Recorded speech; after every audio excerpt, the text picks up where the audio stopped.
sacrifice. Tiếp, who we are. So, what is our identity? We are legendary.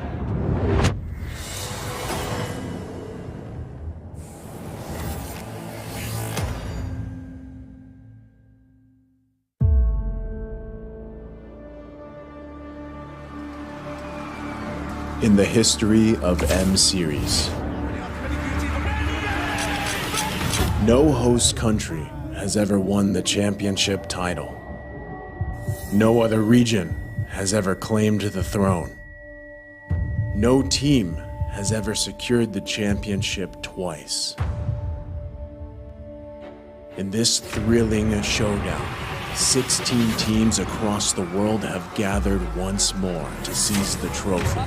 Which teams will prove themselves in their epic rivalry rematch? Will a new region unveil their strength and climb to the top? And who will leave an unforgettable mark with their skills?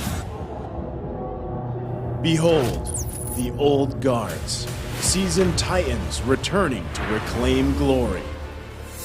Jangan.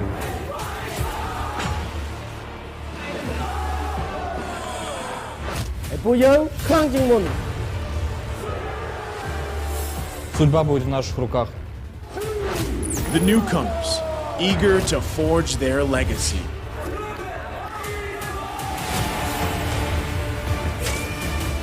Kita di sini untuk lawan yang terbaik, kami nggak takut tantangan apapun.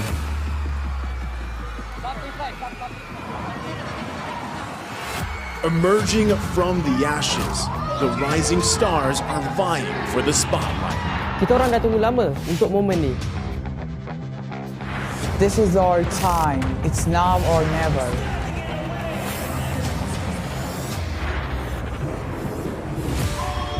Enter the contenders, here to defy the status quo and rewrite the narrative. We've weathered the storm. This is where we break through. Nós somos brasileiros e a gente não desiste nunca.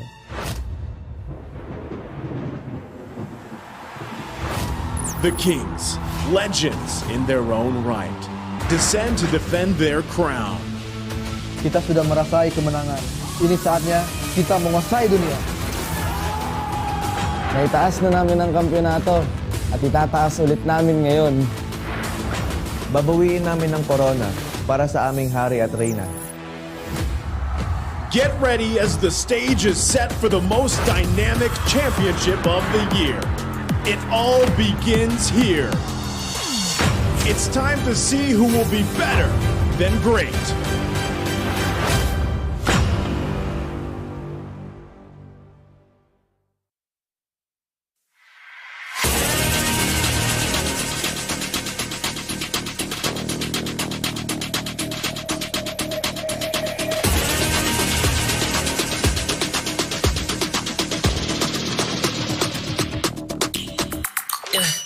Hit me like I might get over, but you can give me in no corner. I know I can make a comeback, ace this round and finish this game now. Got the power on my shoulders, yeah, you know that I'm a soldier.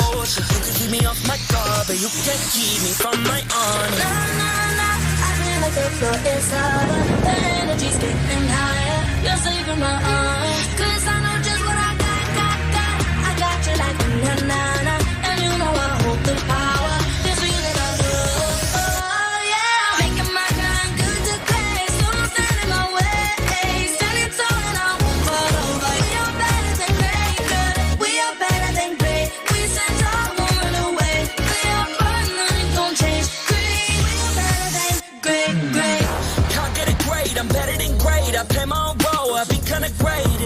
Transcend myself into this game, yeah.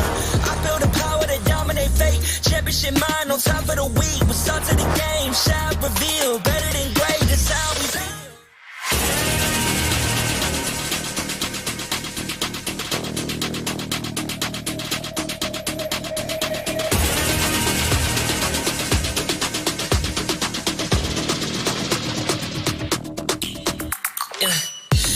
Like I might get over, but you can give me in no corner. I know I can make a a comeback, ace this round and finish this game now. Got the power on my shoulders. Yeah, you know that I'm a soldier. You can keep me off my guard, but you can't keep me from my honor. Nah, nah, nah, I feel like the floor is lava. The energy's getting higher. You're saving my arms, 'cause I know just what I got. I got you like na-na-na, and you know I hold the power. This feeling I love, oh yeah. Making my grind good to great, so don't stand in my way. Standing tall and I won't fall over. We are better than great, good. We are better than great. We send our woman away. We are burning, ain't gon' change. Great, we are better than great. Can't get it great, I'm better than great. I play my own role, I become the greatest. Transcend myself into this game, yeah. I build a power to dominate fate. Championship mind, no time for the weak. We're start to the game, shall reveal. Better than great, that's how we feel. I feel like the floor is lava. The energy's getting higher. You're saving my arms, 'cause I know just what I got. I got you like na-na-na, and you know I hold the power. This feeling I love, oh yeah. Making my grind good to great, so don't stand in my way. Standing tall and I won't fall over. We are better than great, good. We are better than great. We send our woman away. We are burning, ain't gon' change. Great, we are better than great. If we stand tall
Mabuhay Pilipinas and mabuhay people of the earth.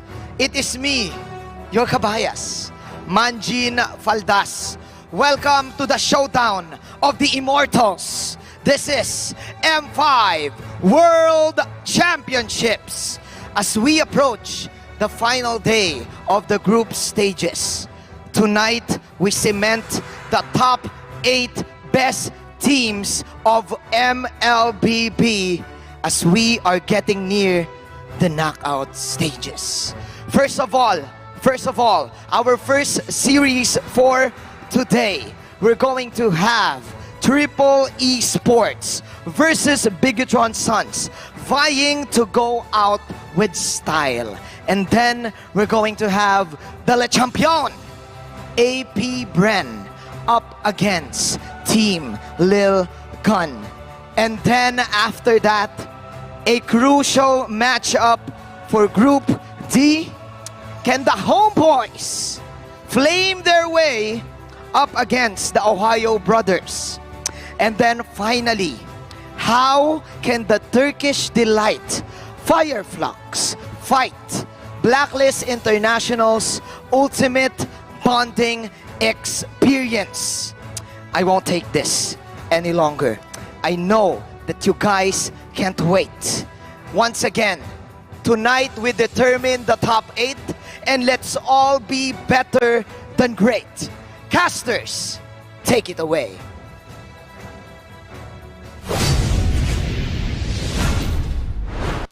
Thank you so much, Manjin, for this wonderful opening. And between two teams who have nothing to lose, expect exciting and explosive gameplay where either team would like to go out in style. Welcome to the final day of the M5 World Championship group stage. My name is Yasu. Together with me are Leo and Wolf to bring you the first best-of-3 series of the day between Triple E Sports and Bigatron Sons. How would you feel here today, Leo? I'm great. It's been a while since I was on desk. I was enjoying the action all the way from the comforts of my desk in the office. And I'm happy to be here as we conclude the group stage and lock in the top 8. I was very happy to see Coach Lyric actually just a while ago, and he seems like he's in good spirits. And I think the entirety of Triple E Sports are also in good spirits, so that's sight to see, you know. Well, after seeing an exciting performance against Team Onyx, Team Triple E Sports might have that spirit right now, but we should thank also our sponsors. The M5 World Championship is powered by Munton, presented by Kadia, and supported by ROG, the official gaming phone grab, the official Super App partner, and Secret Lab, our official chair partner. Thank you to our lovely sponsors. M5 wouldn't be possible without you. And also, special shout-outs as well to our global presenting partner, Kadia. Kadia is a Giga project, a city that is being built in Saudi Arabia. It is the future capital of entertainment, sports, and culture. Kadia Gaming is giving away 5 sets of Knockout Stage 2 and Grand Finals tickets. To join, just follow Kadia Gaming on social media accounts, comment why you deserve to win, and tag 2 of your friends that you want to bring. Put it down in the comments. The campaign starts from the 2nd to the 7th of December. So, 2nd to the 7th. Today's your last day, folks. The winners will be announced on the 8th, that's tomorrow, via @Kadia Gaming's Instagram story. And by the way, the M5 Pass is now live. Unlock the Yuzhong's M5 exclusive Dragon's Shade skin and Prime Cosmic Dragon skin when you buy the M5 Pass. Accomplish all activity tasks to reach level 75 for free. A ton of M5 exclusive rewards are also waiting for you. Get yours or gift a friend right now. Well, before we jump into today's action, let's also have a recap of what happened yesterday. And do not forget that SMG, even though they knew they were eliminated, they pulled out one of the best and the finest performances. So today, we want to see, even though this match is between BTR or Bigatron Sons and Triple E Sports, both of them are out so far, but yet they pull us a really good performance. Let's go to a daily recap to know what happened in the past to lead us into the future. Bomba nails it, but it connects as the explosion locks him down. The attempt, Keyboy starts things off, flickers in hard. NetherRealm is going to protect him. Keyboy ends up losing his immortality, and now they're letting everything, throwing the kitchen sink as well. The penultimate day of the M5 group stage ended with immense emotions and exhilarating gameplay. Team SMG started the series with an incredible defense to prove that they might be out, but they are not done. Team SMG, they start slow, but they finish fast. Look at that, the physical defense shred right onto Luiz's Terran's revenge. The Brazilian Sang Raha bounced back in Game 2 with tenacity. Good shots, and that's a double pick up. Takashi once again finds the back, and it is an equalizer. But in the end, SMG staged an epic siege to end RRQ Akira's dream. The knockout, but they want to pull RRQ to the depths of elimination. Next up, it was a clash of two very expressive teams in Homeboys versus Deus Volt. Там грипп, что там? Блять, там еле живая карета. Орлот без пульса, по идее, я не знаю. One more gonna come, you need to survive this one. Нету еще шансов, еще нету. Go take Brody away from us. Take Brody away from us. Okay, go. Okay, wait a bit. Go. Okay, go. Давай. Throw. Nice. With a total kill count of 54, Deus Volt capitalized on Homeboy's mistakes and took the first game.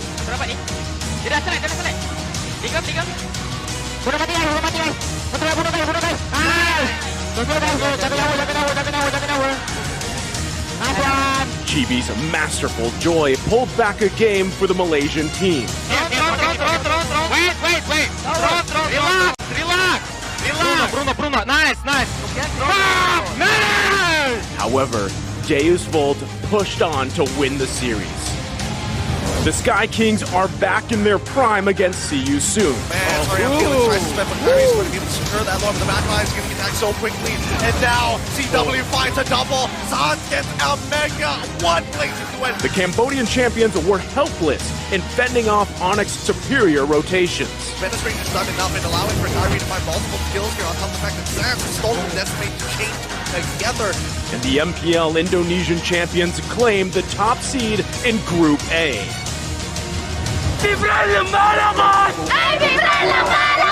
Last match of the day, the Filipino champions were looking sharp and ready. We just play pick off Q. Then when we fight stick together, we just TP people. Jumps over the spatial migration. Not able to find anything. Final flash right now. The Requiem as well. Going to be used up, and the implosion connects on the three. The heavy fist saves him, but Hades. Despite an innovative Louis Yi and Tigreal combo, Team Flash could not overcome the M2 champions. They win the fight, but in the end, it's 4-0. The Bees flew through the Singaporean squad in style. With 4 series for the group stage, will more plot twists be coming our way? Only time will tell, and be better than great.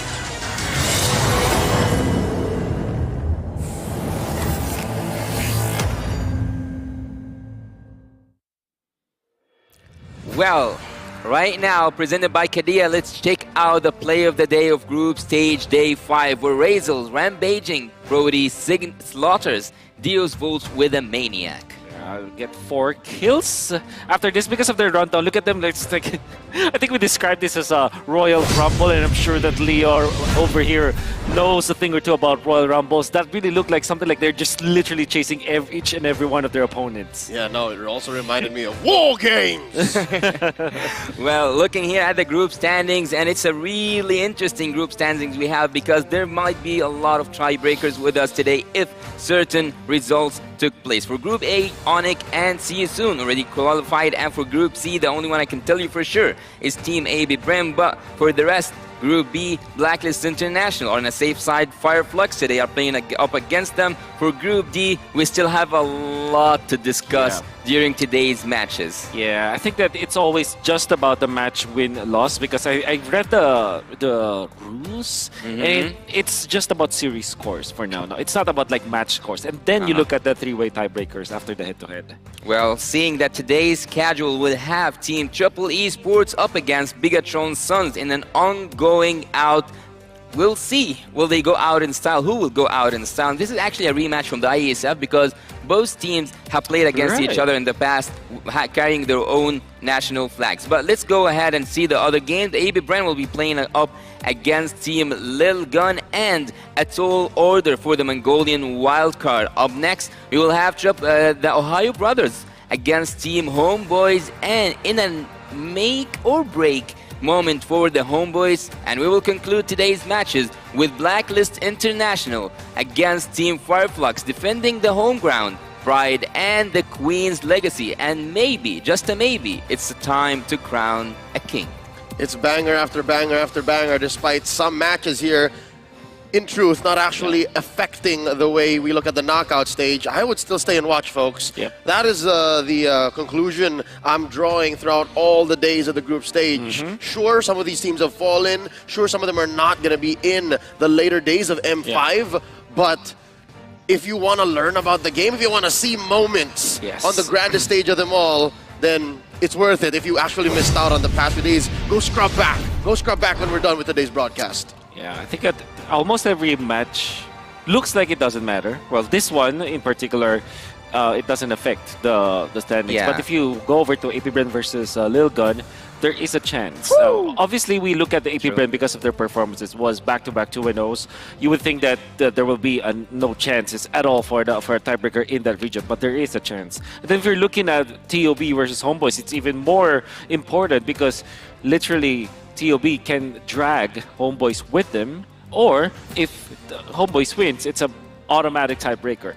So that third series, it's gonna be high stakes, you know. Yeah, no, Group D is proving to be the actual group of death now. Yeah, that's right. Apparently, D stands for death in this group, but we have heard really nice words from Kyrie and also from JB about Team Homeboys, and there's a possibility, even though they started strong, that Team Homeboys wouldn't make it and advance from this group stage. Well, I will be casting that too, so not sure LaFell or Gideon or any other caster from Malaysia is happy about that. I think you are up there in the list on the list for LaFell. Yeah, I'm happy to watch. I'm happy to watch. Hey, I got Leo protecting me here. I'm sure that you'll protect me, right? And Nice as well. I'm sure. I'll take your odds. All right. Okay, let's go ahead and see what surprises we will have a cross-region call with the Mina. Welcome. Welcome guys. Okay, so Arhibu means welcome in Arabic. So we have here Zuzu, Koli, and Seven Last. These are the members on the screen from left to right. And we have some questions for you guys today. The first one I would like to ask is, what can we expect from Team Triple Esports? Because right now they have nothing to lose against Team Bigatron. Sons. Nice to meet you, everybody, and nice to meet you all. Hello, Yaso. Hello. Miss you, brother. Miss you. Why you there? Okay, guys. About Trouble, I think we will win because we should win because it's our last match. I don't know how about fully think about that.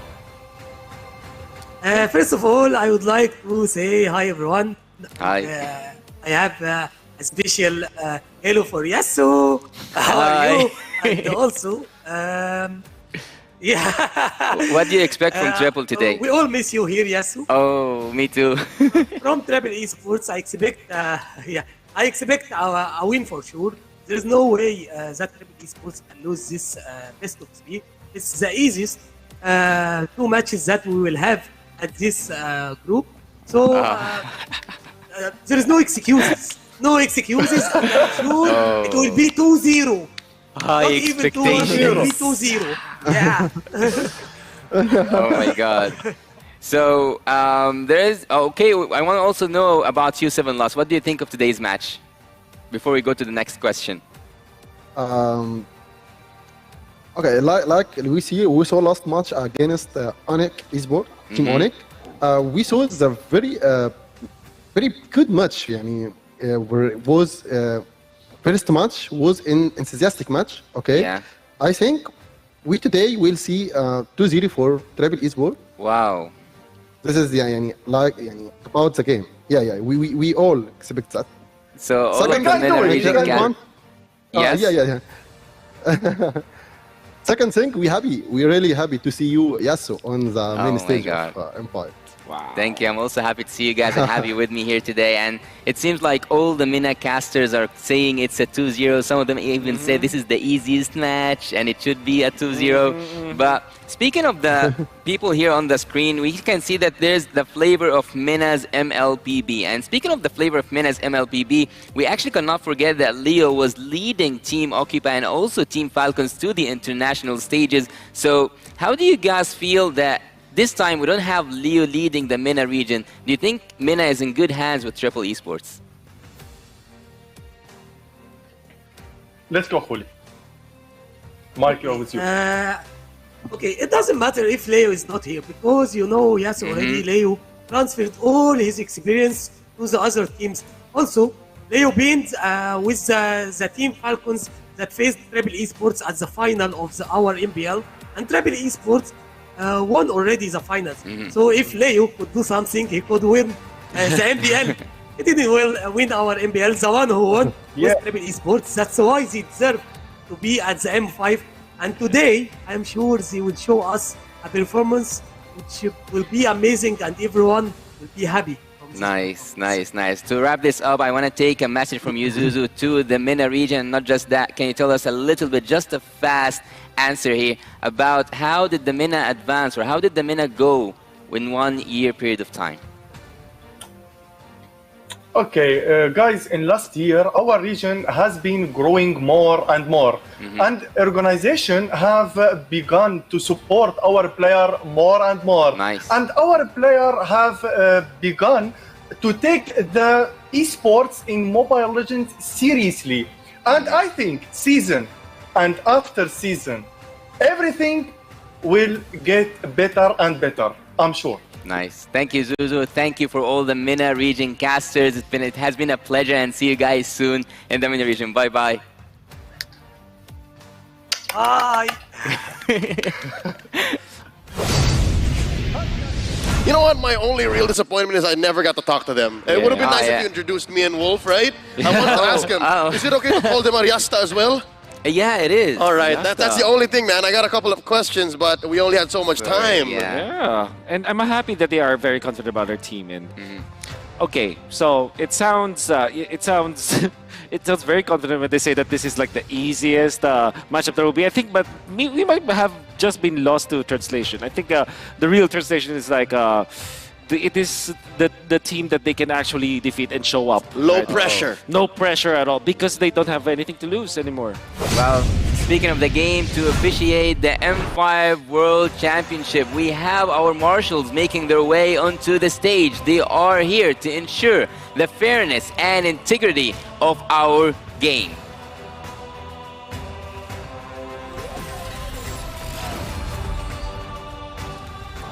Their presence alone in M5 marks a great achievement for the emerging MENA region. For one last time this year, let's give it up for Triple Esports. Oh, I've grown so fond of these young gentlemen from such diverse backgrounds. A lot of them actually students. These are my yastas. Well, right now we'll introduce Team Bigatron Sons. Their comeback this year may have been short, but all of us can't wait to catch them in action soon. Once more, give it all of your applause, Team Bigatron Sons. One of the most iconic teams in their region, a very strong team and a lot of potential in them. This might be their last time for M5, but it will not be the end for sure.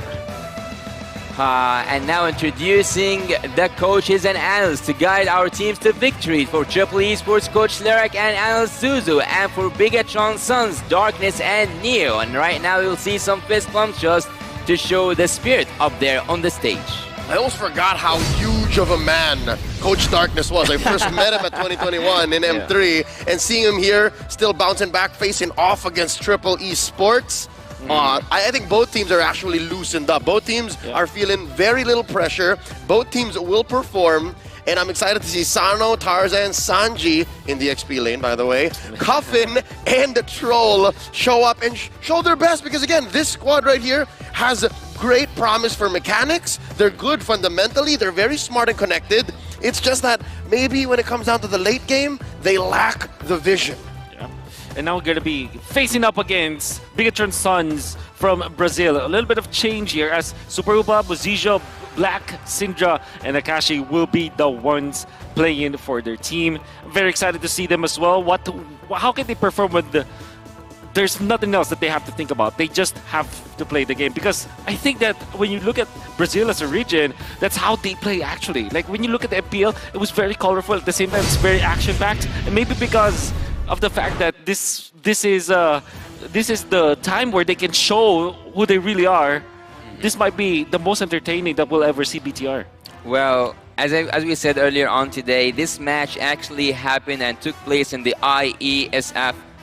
Almost the same rosters because there have been some changes here or there. Yeah. And let's have a quick look on the talent prediction. Oh, it seems like everyone here is also saying that Triple Esports will win. I think I got swayed by the MPL Meta Talents. Even before speaking to them, I got a feeling. I got a feeling that, hey, maybe with this less high-pressure situation, maybe the Meta squad can come out. Yeah. I think this will be 3 games. I think I'm also mentally prepared for this, honestly. And I gotta, the main reason, I'm not saying the only reason, but the main reason why I voted for Triple Esports, I think the influence of Coach Lyric is, it has improved a lot, particularly. And I think you'll be surprised how confident you can feel about Triple Esports when you actually talk to their coach. All smiles, Coach Lyric. I remember when Coach Lyric was still part of Onyx Philippines in MPL. That's right. Yeah. He's quite shy, I would say. But now he's very confident. It looks like he actually owns the team, coaching the team. Look at him go. He's taking to the stage. There was a time in his life when I first met him, he wouldn't even dare turn on his webcam. Exactly. He blew up on YouTube, and I contacted him, Coach Lyric. I don't think he was a coach then. I just said, Lyric, we should work together. I love your strategies, and now he's sharing that to the world. Yes. Wow. Actually, I've seen Coach Lyric yesterday when he was playing up against Team Onyx, and I can tell you for sure, from my side at least, I was afraid when he offered Kyrie his own Fanny and Assassins. But it seems like from a really small conversation this morning, he told me, for Kyrie, he loves his Assassins. So at some point, part of the plan was to put that road open for Kyrie to go for a Fanny. You cannot just, you can expect to face against Onyx and eventually not be able to face Kyrie, the Assassin. You only have 3 bans at the first phase. You only have 2 bans afterwards. There will be a Kyrie Assassin for sure, so you gotta have to be prepared for it rather than dodge it eventually, you know?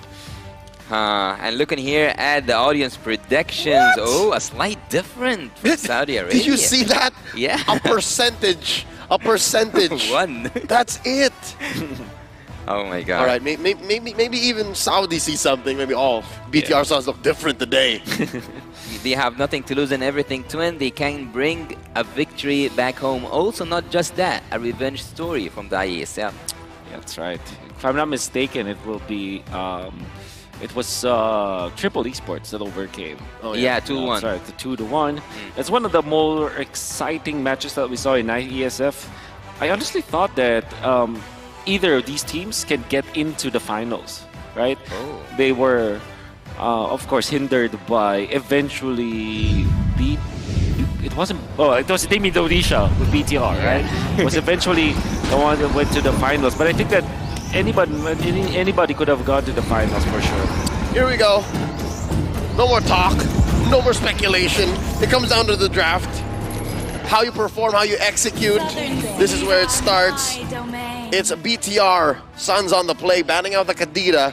So they know the Coffin wants to go fast. Yeah, I can tell you for sure, Team Triple Esports during the MPL Mina and even during their international tour, they were playing the Karida to its maximum full potential. And there's a really good fun fact here. When Triple Esports came back to us, this roster, because we have seen these players play under the name Wild Axe earlier on in Mina, but this time they are playing under the name Triple Esports. Once they changed I can tell you for sure, they adopted one way of playing, and that's the Echo Philippines. If you guys can remember, Echo is so known with this Kadita and like pick off. That's right. Roamer. It's the Echo Express is what it's called. Yeah. But here, what is this? The Triple Express? The Triple Express. Triple time. Oh, yeah, I love it. Triple time. No, that's actually their thing. Oh. Is this the first time we see Super Opa from Team BTR? No, the first time we're seeing Akash. Oh, yeah. That's right. Akash coming in. Here's the Nolan ban. This is an oddly slow draft. Like, both coaches are taking their time. Both coaches are considering their options because, mind you, if a hero gets banned, not only do you protect yourself from it, but you also can't pick it. So you're looking for good trades. And I think that's why even Coach Lyric is taking slower, is because he wants to make these 2 picks on the clapback much stronger. And what are those heroes? Obviously, the Guinevere is going to be up there, the Matilda, heroes that actually speed up your tempo. The Feramus. The Feramus. I think Triple Esports, very good ban on the Joy. Obviously, you don't want... Whenever... It's like a dichotomy. There was one time where when an Eve is banned, you have to ban the Farsa. When a Valentine is banned, you have to ban the Farmis. Esmeralda for Uranus. Something along those lines. If Nolan is banned, you would want to ban also the Joy because it's like they're yin and yang. If one team picks up the Nolan, the other team must pick the Joy. It's 2 coins on the same side. Yeah, for sure. Team Triple Esports and also BTR are taking all the time that's offered by this draft because they are using every second. I don't know if it's about instructions, but yeah, as you said, Guinevere is up there somewhere, and for Team BTR, they keep focusing on Tarazan, but I can tell you for sure, Tarazan loves his utility heroes, so we might expect a Fredrin coming from him. Oh yeah, Fredrin has become a breakout hero once again, right? Especially when we thought his reign of terror was over. Here he comes around, swinging again with his one-handed axe, one-handed great sword. Great sword, yeah. See value in me. Oh, there's a fairy miss. Oh no, the Valentina comes through. Valen Matilda is open. Is to trick. All right. Okay. I can imagine that Fredrin has stayed for a year. Literally from M4. More than even. Yeah, more than. So one might argue like 14, 15 months of sheer dominance. See, value. I think this time you have the Matilda for BTR as well as the Valentina. Those are the 2 heroes that I'm looking to be the. Looking at them, might be the first pick. My own path. It's Arlet. So I think you can still go Bruno Matilda here for Triple Esports. Yeah, we didn't mention the Bruno. Bruno's so good. Yeah. Bruno is usually a first pickable or first bannable. There he is, going into the hands of Triple Esports. Something else to note. What I'm loving, by the way, in the first phase, second pick, right? 2 and 3 for 1, 3 for red. Yeah. The Minotaur. I can't believe, I don't know if these stats are updated, fellas, but Minotaur is 71%? Yeah. He's so good. He also answers the Claude. That's right. Oh. Okay. You can. You don't want to pick up the Matilda anymore if you're BTR unless you confirm that this will be an XP Arlet. At the same time, you don't want to give the Minotaur to the other side. So this is a bit of a conundrum for BTR. Then again, they can pick up the Baksha this time, as well as the Lilia. Baksha Lilia perhaps is a good option here for BTR. Well, if Team Triple Esports want to go for this, I would say, hospital meta kind of support thing, Team Triple Esports actually so far haven't shown me a lot except for a Rafaela, I would say. But as you said, Baxia joining here with the Lilia, this is a really good prediction coming from you, Wolf. Oh, but Team Triple Esports, they pick it so fast. Yeah, it's some artists. They want to speed it up, so we don't see the Valen Fredrin anymore. The Minotaur, which side would you favor to have that Minotaur? BTR, perhaps, because however, the Valentina being available for Triple Esports, they might feel that they don't need it actually. So BTR, they might just be banning out something like a Terizla. It will be difficult to deal with. Terizla as well as Benedetta are the heroes that I see BTR should be banning. Franco, interesting. Yeah, as I told you, pick off heroes, that's the specialty of Tro. But after banning the Ixia, After banning the Ixia and like making the road easier for the Bruno, do you think, Leo, that we will see Bruno form? Oh, they are focusing so hard on making Sano have a really easy time there. Yeah, no, I think it's less about Sano having an easy time and more about Sano getting there faster. Even if it's difficult, even if he has to rotate quickly, if he has to compromise his farm, as long as he can help Tarzan snowball, because that's what you do as a Martis. You don't want to be on the Martis as a defensive hero, as a defensive player. Then, that's the play here. Again, triple time for Triple Esports. Triple time. Thinking about like something, somewhere along the lines of a Cho, a Minotaur for Triple Esports. Obviously, the Minotaur it's quite slow if you think about it, right? But then again, it fits the profile because what happens is if they fourth pick the Minotaur, the Claude is not the best for BTR. And that Cho is actually one of the signature hero, if not the best hero that Cho plays. So yeah, that's a pick here. Yeah, I think Cho just makes a lot of sense. Yeah, it was. Matilda. It was a solid pick up until we saw that Matilda was available. Oh, to 0. Right? Because again, I watched their matchup against Onyx and Troll was on the Cho, right? Yeah. If it wasn't Matilda, that would have had a little more damage. Yeah. Troll doesn't need the extra out. Troll just needs to confirm the kills. That's right.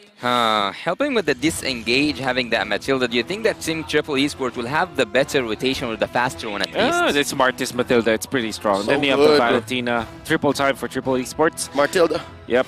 That means BTR, they need a defensive hero. That's somewhere along the lines of a Terizla again. Then maybe they will be thinking between Claude as well as perhaps the Claude or Beatrix. Alright, there she is. Oh, there's the protection Ruby. hero. The Ruby. Okay. There's a lot of crowd control for BTR. Yeah. You can go Paquito, I think, if you're Triple Esports, or a Bennett, or actually Yu Zhong. Yep. Find that Bea. Perfect hero. They want Terizla. Okay. They go classic. They go classic.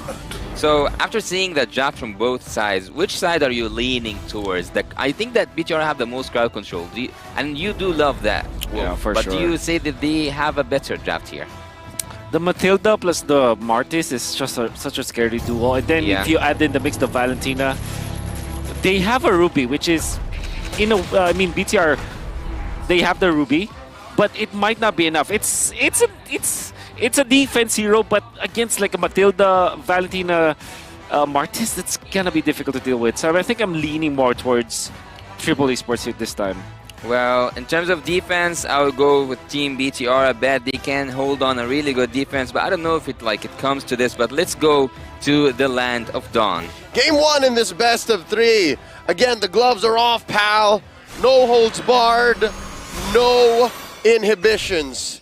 It's all on the line here for their last best of 3 here on the world stage. It's Bigatron Suns going up against Triple Esports. Let's check out these early rotations. It's going to be key for Triple to go triple time. Something to note about BTR Suns. Yes, we can mention how they're defensive, right? Yeah. Why does BTR Suns have that tendency? Why do they always, some way, somehow, halfway through the draft, suddenly go, yeah, we're going to play defensive? Yeah. Well, looking at this from my own perspective, I don't know why would you bet on going to the defense. It's a really risky strategy here, but looking at their composition, I think that having the Beatrix will help you so much with the whip clearance, and not just that, even the burst coming from Syndra and the Lilia. Yeah. So the rotation will be also fast, right, Wolf? I think that having the Baxia will make the rotation so fast for Team Bigatron. Yeah. And I think to kind of add to answering Leo's inquiry. Yes. I think it's mainly because of their gold. I think the reason why they go defensive is because they want Super Upa to be a more successful. Oh, that's Super what I Upa. noticed, that they go for heal. That's gold lane violence right there. Oh my goodness. And Sano is just not letting up. Sano is not letting up. I think that is in their DNA because Upa is known as Upa the Destroyer. Yes.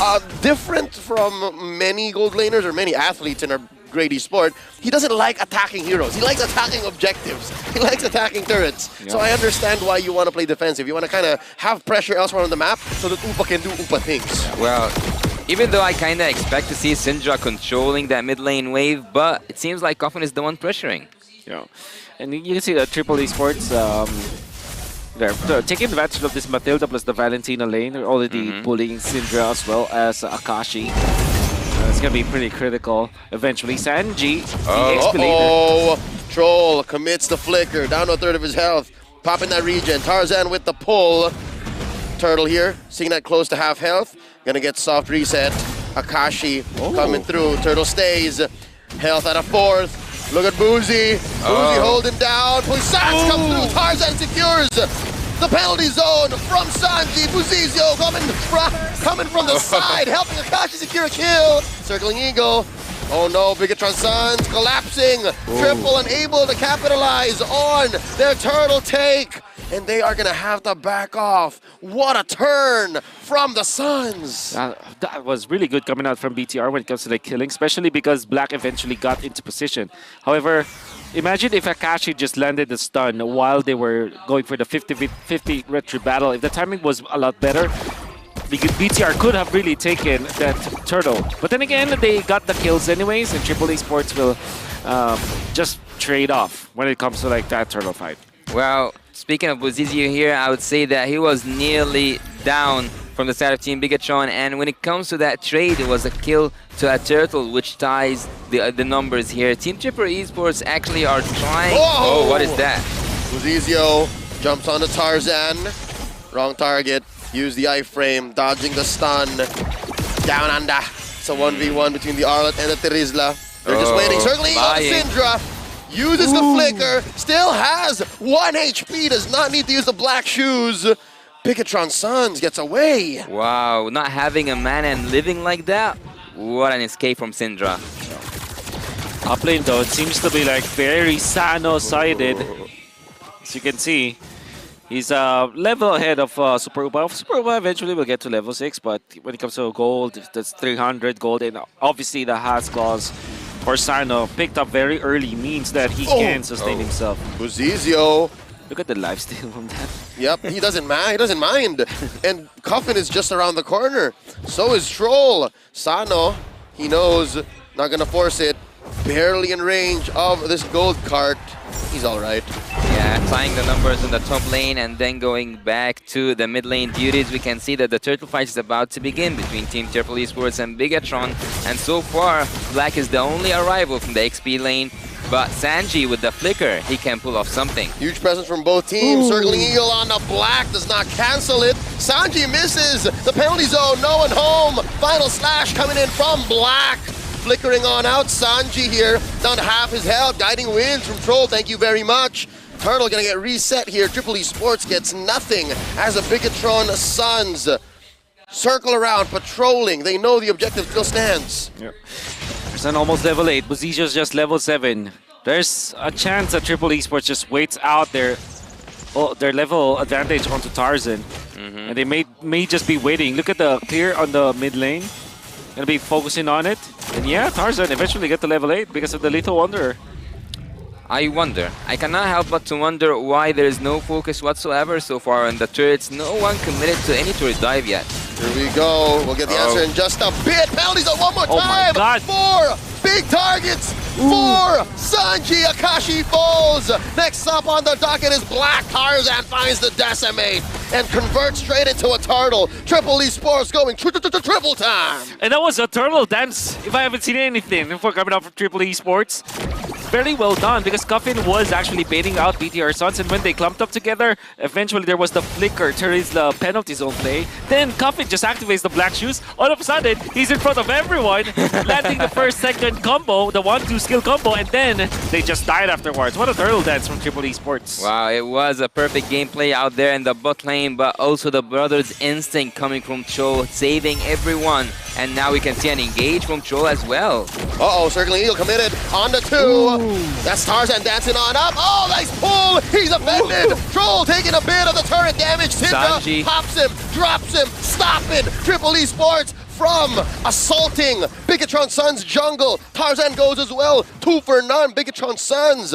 What a clapback. And that was because of Syndra just activating the black shoes right on time, just baiting out Tarzan. Already committed with the decimate. Doesn't get the kill. Ouch. Good eye sniper. I'll shoot. You run underneath his turret. Super Upa taking quite a bit of damage. Down to a 10th of his health from the backline. Coffin steals away the I'm offended and killing Super Upa at maximum range. Fire, friendly fire there. Friendly fire there. Flicker ultimate coming from Coffin, taking down what is supposed to protect Super Upa, and he goes down. What a resource for Valentina this is. Coffin just adjusting on the fly, finding one ultimate, and actually takes use of it for additional range. Okay, in hindsight, it wasn't much range. When I say maximum range, Yeah. it's literally like just right in front of him. That's right.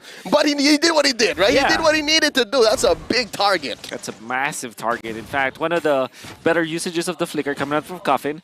And now they're ahead by 2,000 gold. You know what's best about that play up top is they were able to get the turret up.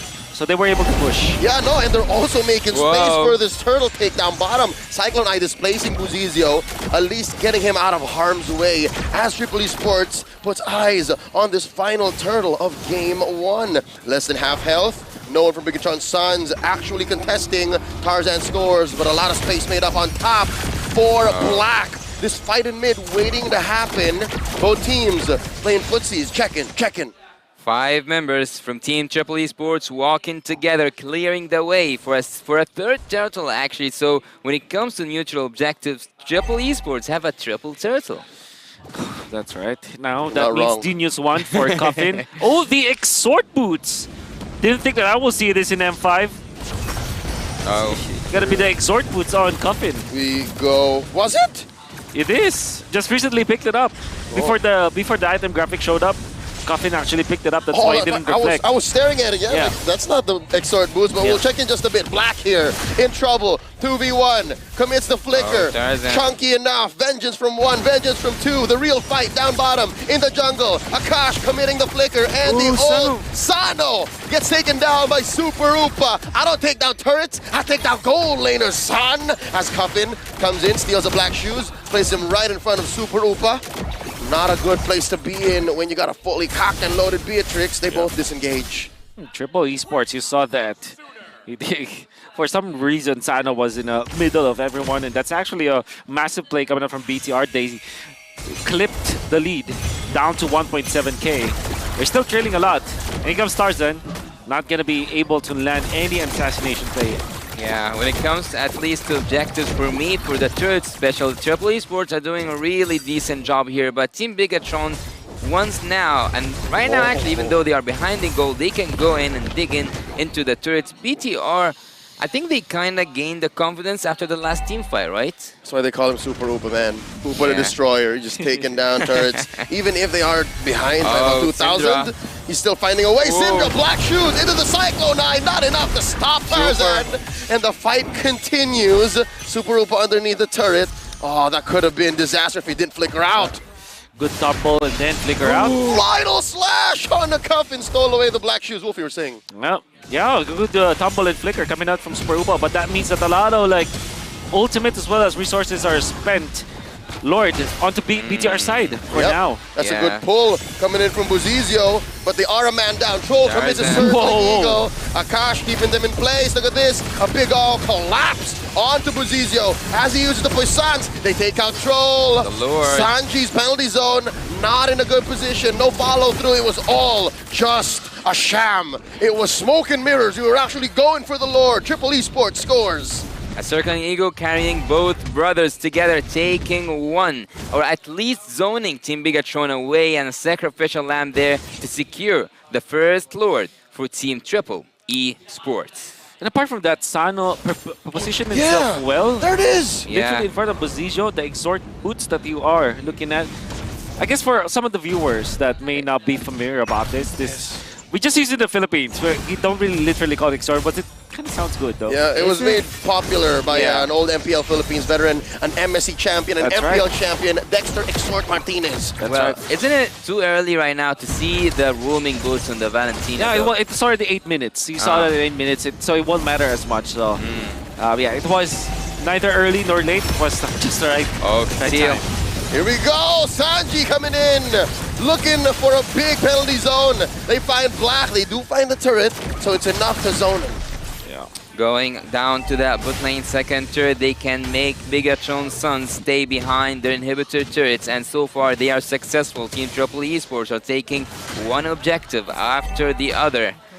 what does Team Bigatron have to do, Wolf, to get back into the game right now? Yeah, they just have to find a good opening. They still have the combo. You have the Ruby ultimate, and then the penetration. Jinxed it.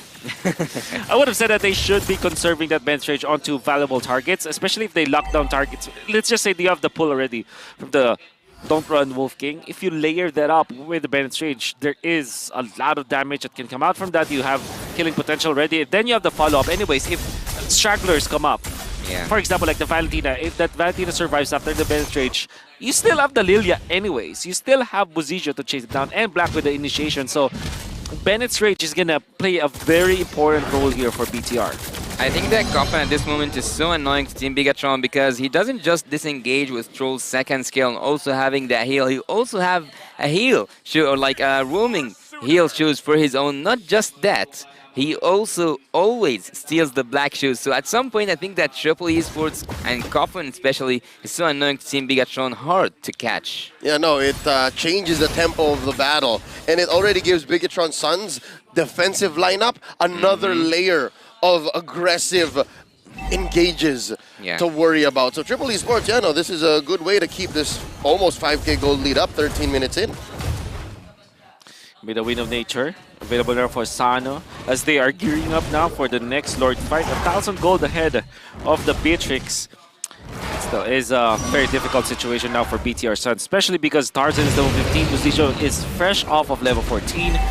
The damage output coming out from Sano is gonna be critical for BTR to deal with, because I saw in the previous Lord fight, Sano actually zoned out Buzizio after the initiation coming out from the Matilda Martis. Yep. It's not as easy if you're staring down a Bruno that's built up like this, especially when you're down on levels. Lord here getting pulled out. Down on third of his health. Sano catches a face full of bullets from Super Upa. And now the Brazilians come on through. It's our Lord now. Get out of the river, Triple. They reset. Oh my god, Bigatron Suns, they asked for that defense gameplay and now they have it in their hands. It's time to show that their jab will work as magic. Alright, the Lord Dance continues. They engage. Circle Eagle cancelled out by a move coming in. They're committing. Penalty zone on the one. Jumping through. Double kill. Decimate on Decimate from Tarzan. And now Black is in trouble. Black goes down. Sano hits a goal. Syndra and Boozy left. Triple Esports gonna go ahead and commit aggression on the lanes while Tarzan goes for the Lord. What a wonderful dance coming out from Triple Esports. They reset the Lord, and then during the mid lane fight, everybody from BTR stayed in the mid lane, and you saw that Teresa, Sanji, the XP laner for Triple Esports, finds a good opening with the flicker play and the penalty zone, quickly followed up by the Matilda with his own flicker play. So Triple Esports have utilized their battle spells so well in that game. It all stemmed from their positioning and the way that they reset the Lord, the idea that they had. You gotta have to say, Coach Lyric really taught this team well. Yeah, and now by Team Triple Esports having that enhanced Lord and one more wave pushing in for Team Bigatron Suns. Not just that, the lanes are frozen down. Team Triple Esports are in control of the map so far. There's no gold lead, or like I wouldn't say there's a much difference between both gold laners, but rather 8K gold lead so far for Triple Esports in a matter of 16 minutes. Yeah, the gold is elsewhere. And sometimes you would say that's actually worse than it all being on the gold laner. Because we've seen that Bigatron Suns can actually find Sano. They can punish him. But if the gold is on everyone else, then all the more Triple Esports is a threat to be reckoned with. And now they're just committing the right amount of effort. Oh wow, Bigatron Suns actually able to protect their top lane inhibitor. How about mid though? There's still a wave down there. Sano able to kick it down. Mid lane gonna get cleared in. Troll playing with range. So far, Bigatron Suns keeps 2 inhibitors. Not so bad at all. Not too shabby at all from BTR Suns with that defense. They're gonna be giving up the bottom lane, the push as well. That's Triple Esports. What they can do now is to take over the jungle at least. Get all those orange and those green camps. Orange actually is respawning in 5 seconds, so... Oh no! Coffin! Coffin gets caught out! Now there's 5 of the final smash onto 2! Sano gets jumped on! They're collapsing! They're collapsing! The Guiding Wind's able to save the footballer! And now they're backing out! They're backing out! Penalty zone from Sanji from the back! And now Sano says, "Psych!" The fight continues! Super Hoopa gets collapsed on! Sano takes him down! Triple Esports coming through! but Black able to find a clutch final slash, but Tarzan is jumping on a target after target. That's a decimate. Muzizio falls as well. 3 for 1, the current trade. What an amazing trade for triple. And they find another. Sano falls. 2-on-3. Tarzan takes down Inhibitor in mid. Black able to help clear that wave down bottom. Both teams can breathe. Unable to finish this game with not having any damage whatsoever to the turrets. Let's break down what happened, Wolf. What did just happen between those teams? A good punish from BTR Suns. We did say the penetration is the most important spell now for BTR. You saw how they were able to destroy that Valentina ever so quickly. Then they run down the members of Triple Esports. Gonna have to hand it to the Matilda though. He was the one to rush to get out, and when they eventually got out of Bruno, all they had to do was to wait for the guiding wind to be up once again after the stun. They get out, and then the circling eagle for the counter. But of course, Sanji let him cook. Well, that's a different Sanji. Different Sanji. I think that this time he is also cooking. Yeah, learning from Echo is something, but having 2 Sanjis is something else.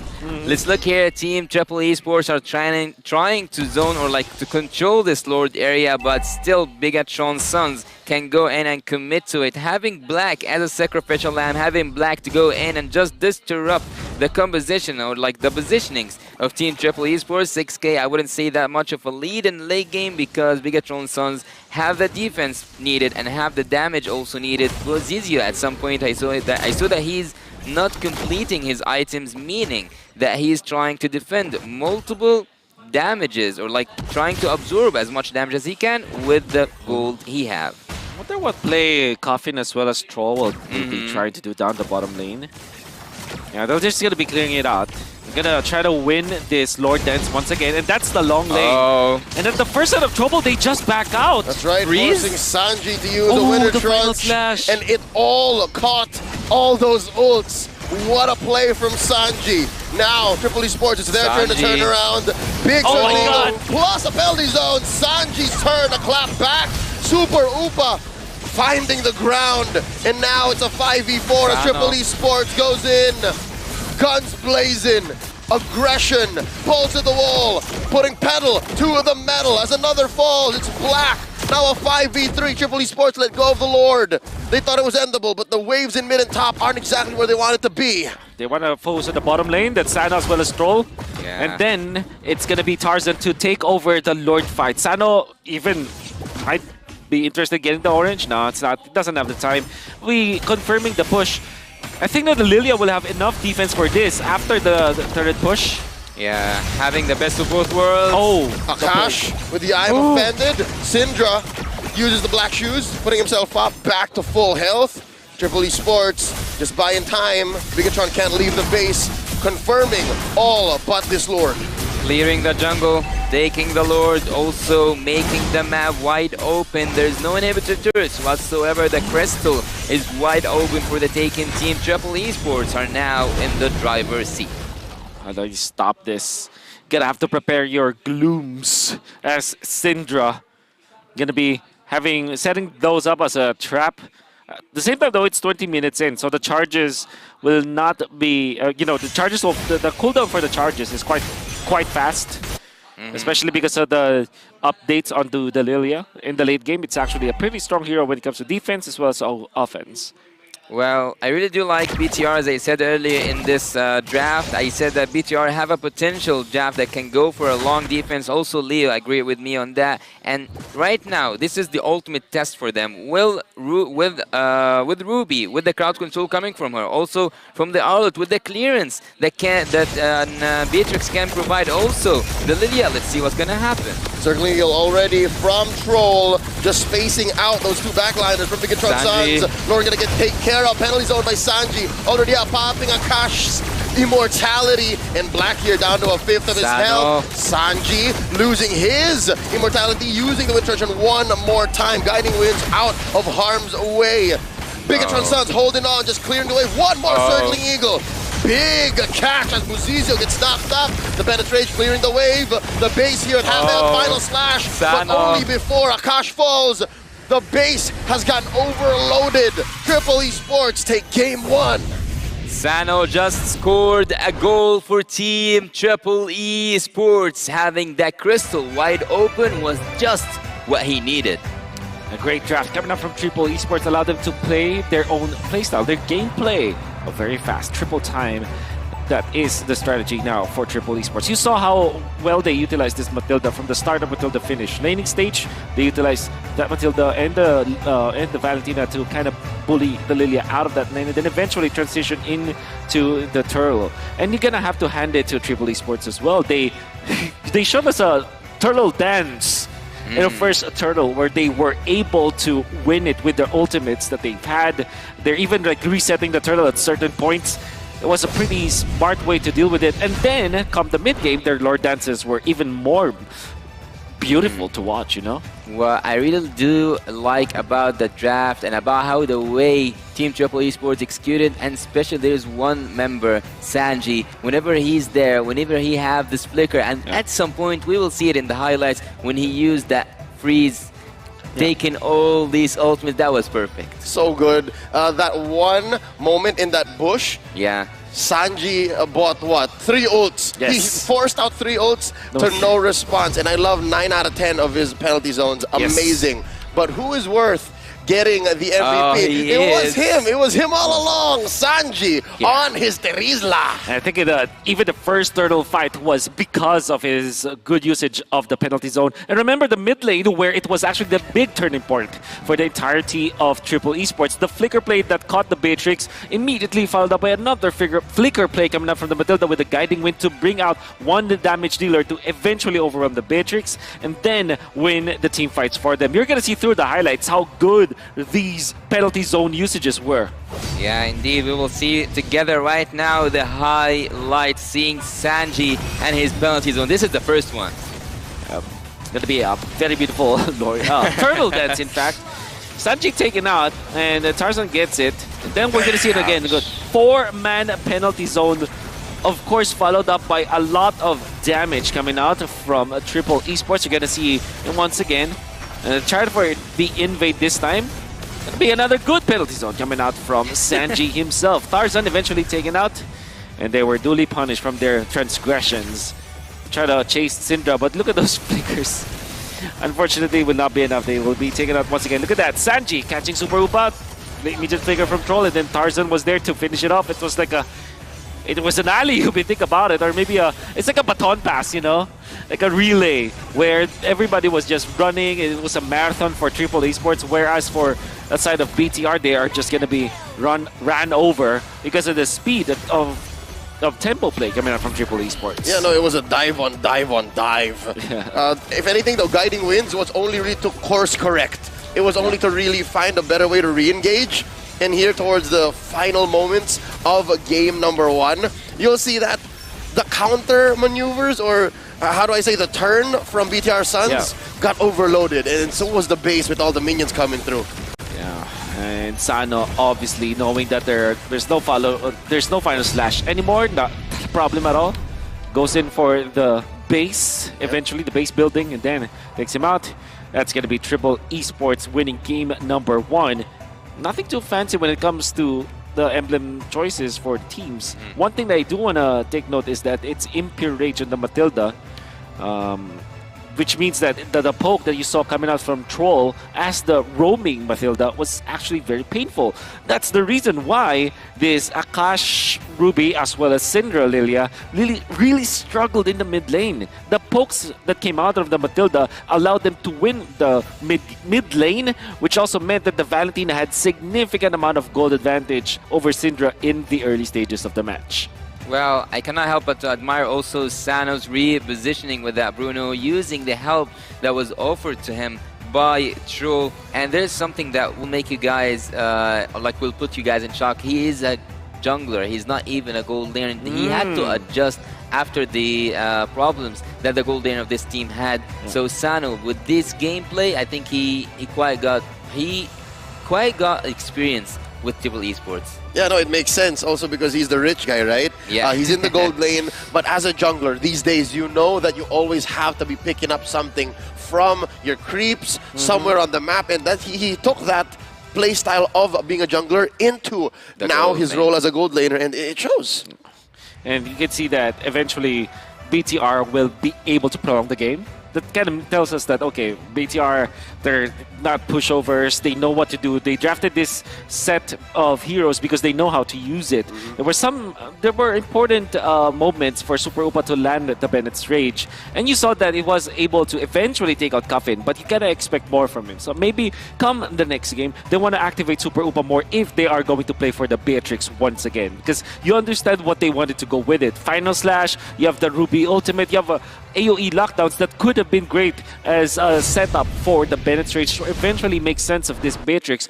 Otherwise, they should have just chosen something like a Claude that will rely on counter initiation, or maybe along the lines of Irithel, perhaps, that can actually snowball with the backshot. But they chose for the Beatrix, only played the nature of the Beatrix at least, I guess, at most once or twice. And that really spelled the doom for their win condition.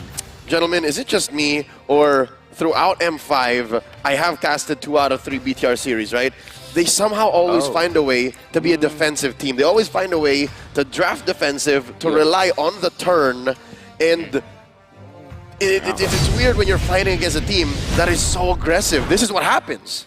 Yeah, and looking here, we have Mina Supremacy or bounce back of Brazil, because yeah, we mentioned it earlier on, Saudi Arabia have won against Brazil back in IESF 2023, so this might be a chance for redemption for the Brazilian team, Team BTR, Bigatron Sons.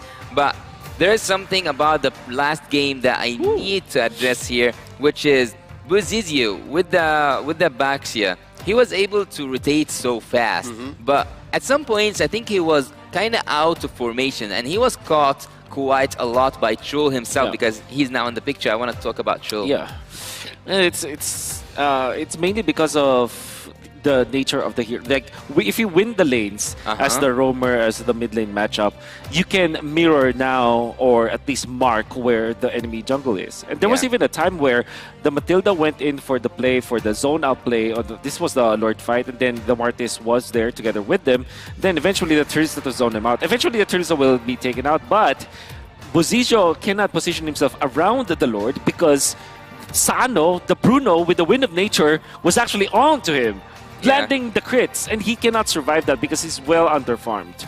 Well, speaking of today's match, we cannot neglect that today only one team will go out in style, and so far all the numbers are looking good for Team Triple Esports. Only the unique hero used is going for the side or the favor of Team Bigatron Sons. So who do you think today will go out in style, Leo? They're already both going out in style.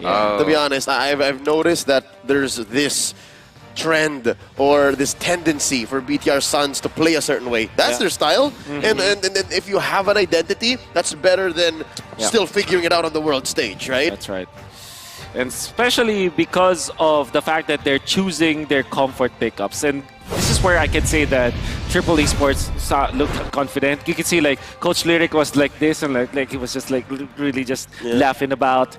Tarzan's always smiling, man. Tarzan's always just smiling. Yeah, and Coach Lyric during the draft was very happy, and I think that I did not see that from him when he was in MPLPH, maybe because it was his rookie season as a coach, so he might not be that comfortable. But it's great to see him very happy with his squad. And I think that they were just laughing a lot when they were just drafting. And we're not saying that they are laughing at their opponents, it's just that they're having a great time. I'll have to double down on this. I don't know if you agree with me, Yasu, but after speaking to Coach Lyric in the first couple of nights of the M series, right? My first time seeing him in months. That's the one thing I can take away from my conversations with Triple Esports.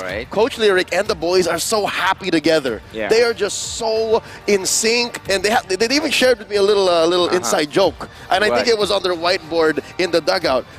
Does the word Marajay mean anything to you? What? Marajay. Marajay? Yeah. Is that Arabic? Maybe if I saw it in writing, maybe I can get it. It's a little joke that they have wherein, Coach, can we do this? Can we try this? Can we play Moscow? Can we do... And Coach Lyric says, Marajay. It means later, but he really doesn't mean... But it's just like, no, we're not doing that, guys. So it's so fun to see that kind of dynamic. Well, I can tell you for sure, and as I told you before, in MPL MENA Season 3, this wasn't the level from the Triple Esports. I wouldn't say they were much more worse, but look at the right angle here. Look at the full half of the cup. Team Triple Esports are now much more mature and much more professional. Yeah. So having Coach Lyric, I would agree with you 100% that he got this team synced together. Yeah. For BTR Sons, we are also waiting for them to bring out their A game. Surely, we saw that this is like the standard for BTR Sons. I mean, Leo already observed this, which means that this is a pattern, which also tells me that this is their comfort, right? It may not work in game number 1, but I just want to see them being true to their lineup. If they choose this lineup, they choose to go for the Beatrix, which they did. They actually won Beatrix with Beatrix Baksha in IESF. That's probably why they picked it up now today, going up against Triple Esports. I just hope that they play as the lineup suggests them to play, you know? Well, but do you still stand with the full series, Wolf? Because you predicted a full series today. Of course. I want to see this go 3 games for sure. I want to see more of BTR. I want to see more of their drafting. I want to see more of Coach Lyric just smiling. Despite losing game 2, if that is the case. Exactly. All right, exactly. So you're saying now maybe in game 2, they figure out the dynamics between their defensive style and Triple Esports, and then take us to game 3. Yes. Well, heading now into the draft, we will see together, will the team Triple Esports be able to finish this off with a full sweep, or will Bigatron Sons have another word to say? And this time, I think the draft is going a little bit faster, right? Yeah. I think we kind of went in deep. Or the Arlet going to be banned out by Triple Esports. And the Joy as well as the Nolan will be at least left open. BTR needs to ban both of those because they're on the red side. Because I think Triple Esports are more concerned about the Faramis than it is the Assassins. Looking at Triple Esports, aren't they banning the heroes with the most mobility so far? Like, they banned the Arlet, they banned also the 1-1. They might even go for a Nolan or a Joy. So, I don't know actually what are they pulling off, but it seems like it is something that cannot play against mobility heroes. Okay, there's a Joy. Yeah. I think, maybe all things considered, Faramis first. Faramis first, and then as the ban for Triple Esports, and then you get to choose.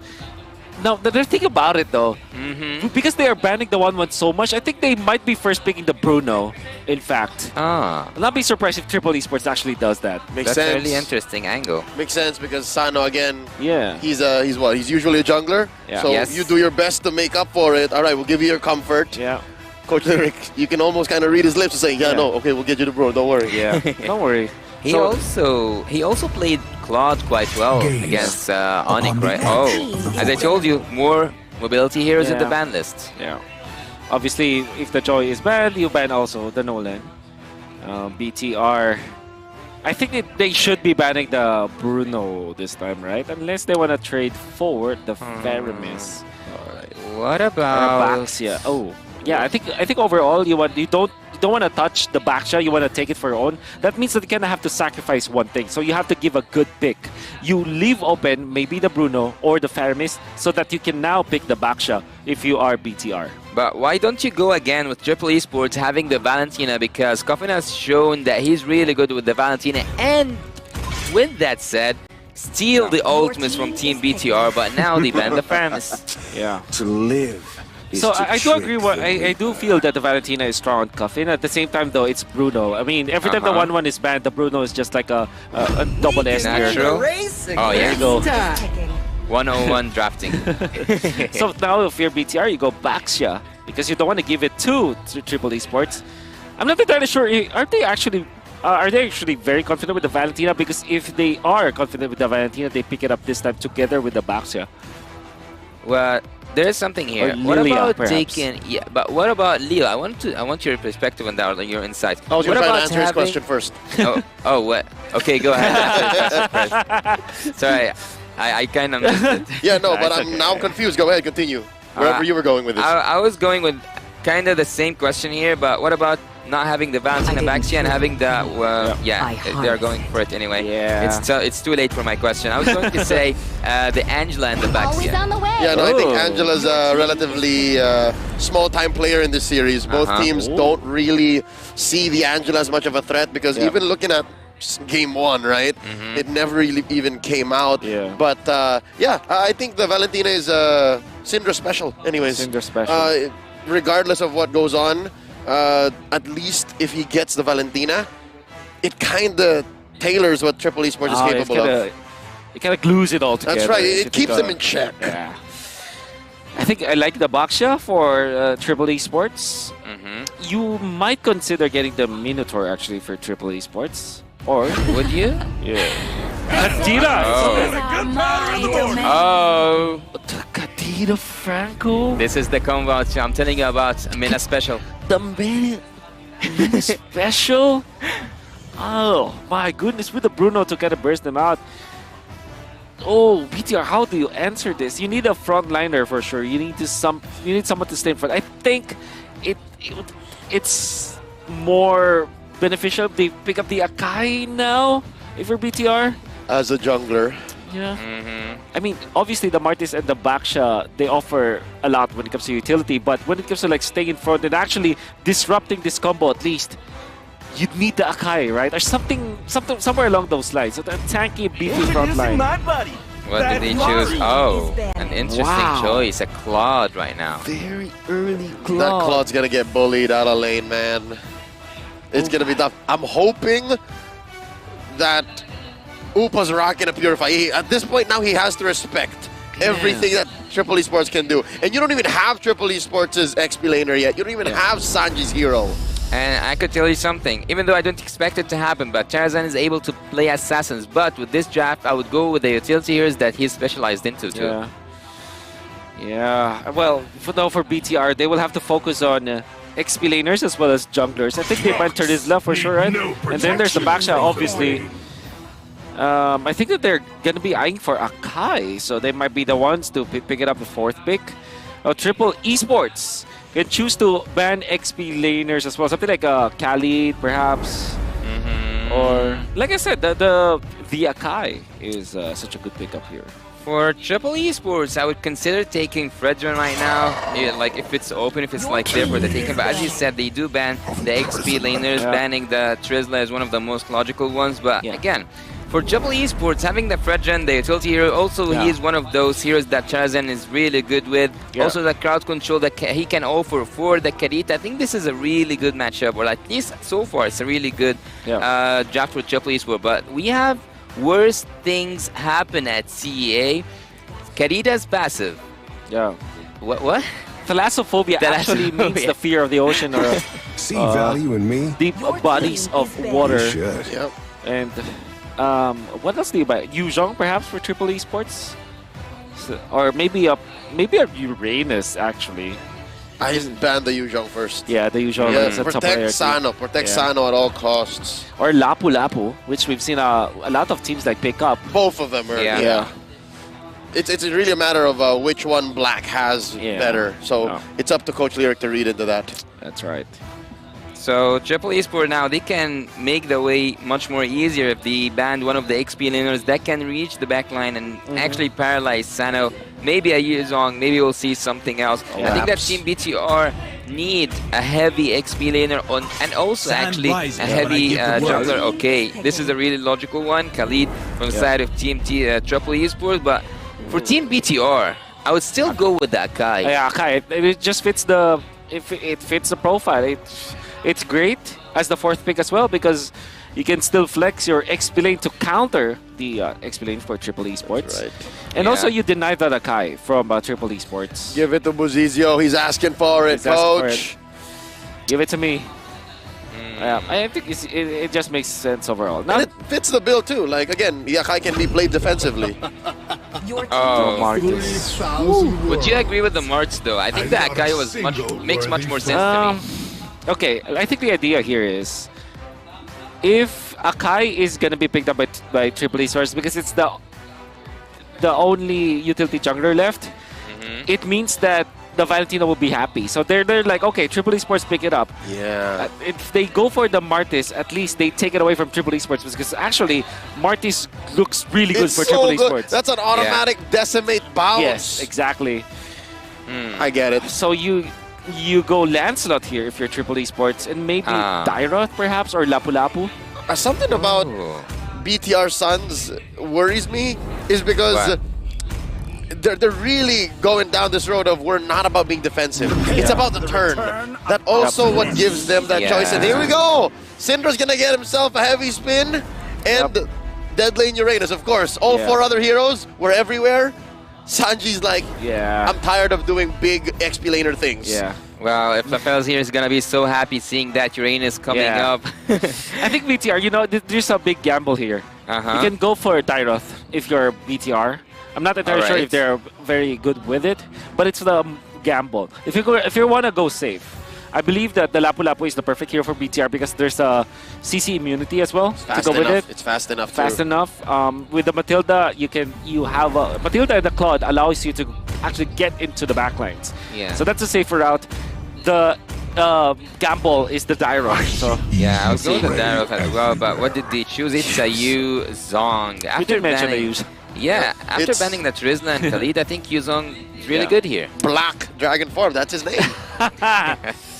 Touché. That's it. I'm here until the end, guys. Don't worry about it. But the problem I have with the Yu Zong is that it doesn't have the CC immunity as Lapu Lapu would have.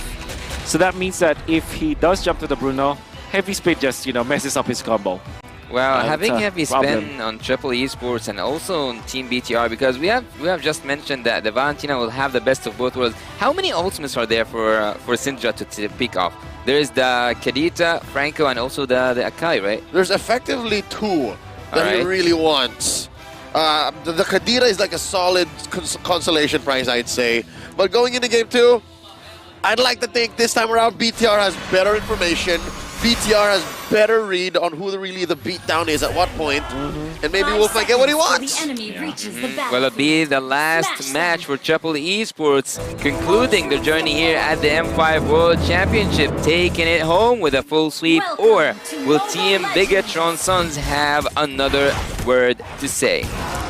It's just surprising to see like a Matilda just trying to invade against the Akai. It's like alone. It's something. It's something. Because the thing is, Akai is not bothered by the Matilda. And Matilda is also not bothered by the Akai in a way that you don't want to spend your spells onto the Matilda. It's just like it's like a nothing. It's an Esmeralda Uranus situation. Exactly. It's a nothing situation. So looking here at the Uranus and looking also at Team Bigatron Suns, I don't think that there's a pick that can actually paralyze Uranus from harassing those backline heroes and also going wherever he wants. The crowd control coming from the Yu Zong, also from Buzizio on that March. I don't think it's quite enough to take down Sanji with his Uranus. Oh. I love the damage that Syndra's putting out on again. He's very comfortable on that hero.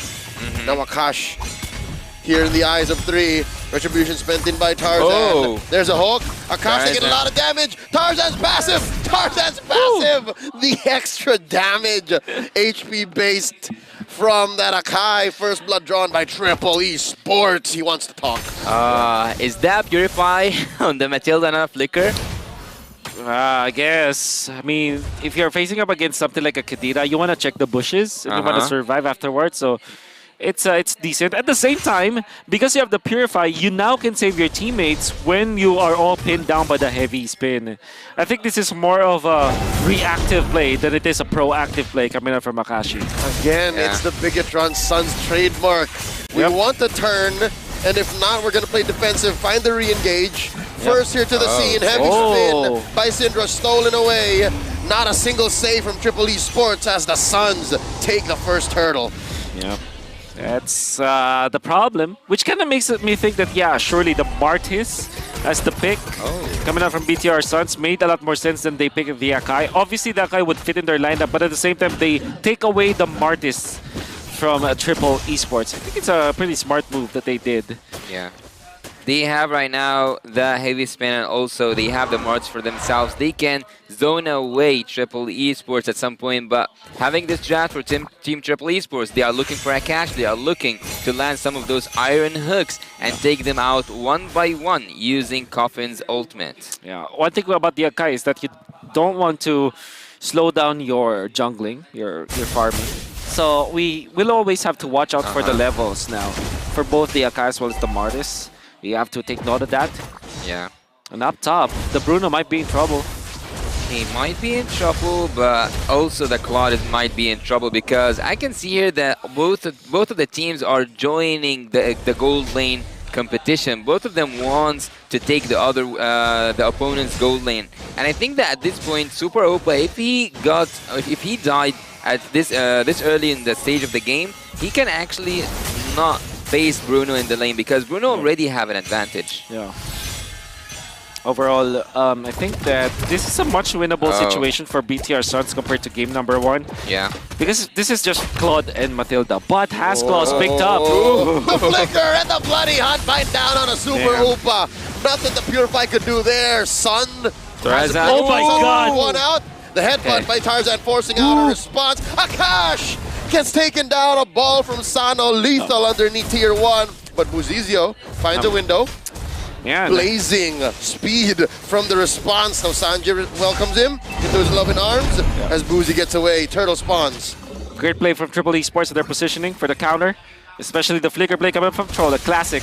And then you can see Syndra just being able to copy using the IMU ultimate onto Tarzan just in time so that he gets out with the extra Purify. Here we go, Black Dragon form from Black as the Turtle here gets pulled out. Full combo spent, Turtle gets reset, Circling Eagle from Akash. Black here dealing a lot of damage on the Coffin. Coffin holding on to his combo, Petrifying ult still in tow. They have to re-engage once more, pulling out. There's a hook, speaking of a pull, Akash gets sent into the sky and down onto the ground as he is taken out. The dance continues. 5 members of Triple on the map. Bigatron has 4. Syndra has a heavy spin here. Tarzan spent his. It's Beyblade! A Syndra responds. Turtle still standing. Retribution coming in. No need, sir, as Buzizio just uses the proc. All this while, the gold laners were on an island of their own as Sano pushes at tier 1. Was that a passive that took the turtle? I think so. It was a tick. It was a tick of the... He didn't even pop the retribution. It was just literally a tick of the... He trusted it. Oh, true. What's going on? The fight continues down bottom. Turtle still standing. Buzizio tried to brute force that turret take. Now dashing on through. Here comes the minion waves. They're going to lose that eventually. Bigatron Suns finding a trade down bottom. A massive trade for BTR. They got the turtle because of... I don't even want to call it luck. It's calculated, as the kids would say. All according to plan. All according to plan. And they took out the bottom lane as well. Now, they weren't able to get any kills. It's still 4-0 in favor of Triple Esports. But they're equalizing when it comes to the gold. And the Martis is far more comfortable in the farm compared to the Akai. Eventually, as Martis, come the First Lord, will be 1 or 2 levels higher than the Akai, and that's a big problem for Triple Esports. Triple Esports at this point, even though they have the kills in their favor, yet there is an equal trade when it comes to the turrets. And even though they were in the lead at some point, now Team Bigatron's Suns reclaimed their place into the map. There is no base check, I would say, for Team Triple Esports, except for that Sanji, who might go in, but yet he didn't join his team so far. Super Opa is trying to defend, but Sanji wants to take that turret so badly. Oh, dude, Sanji's just doing it the old-fashioned way. Basic attack after basic attack.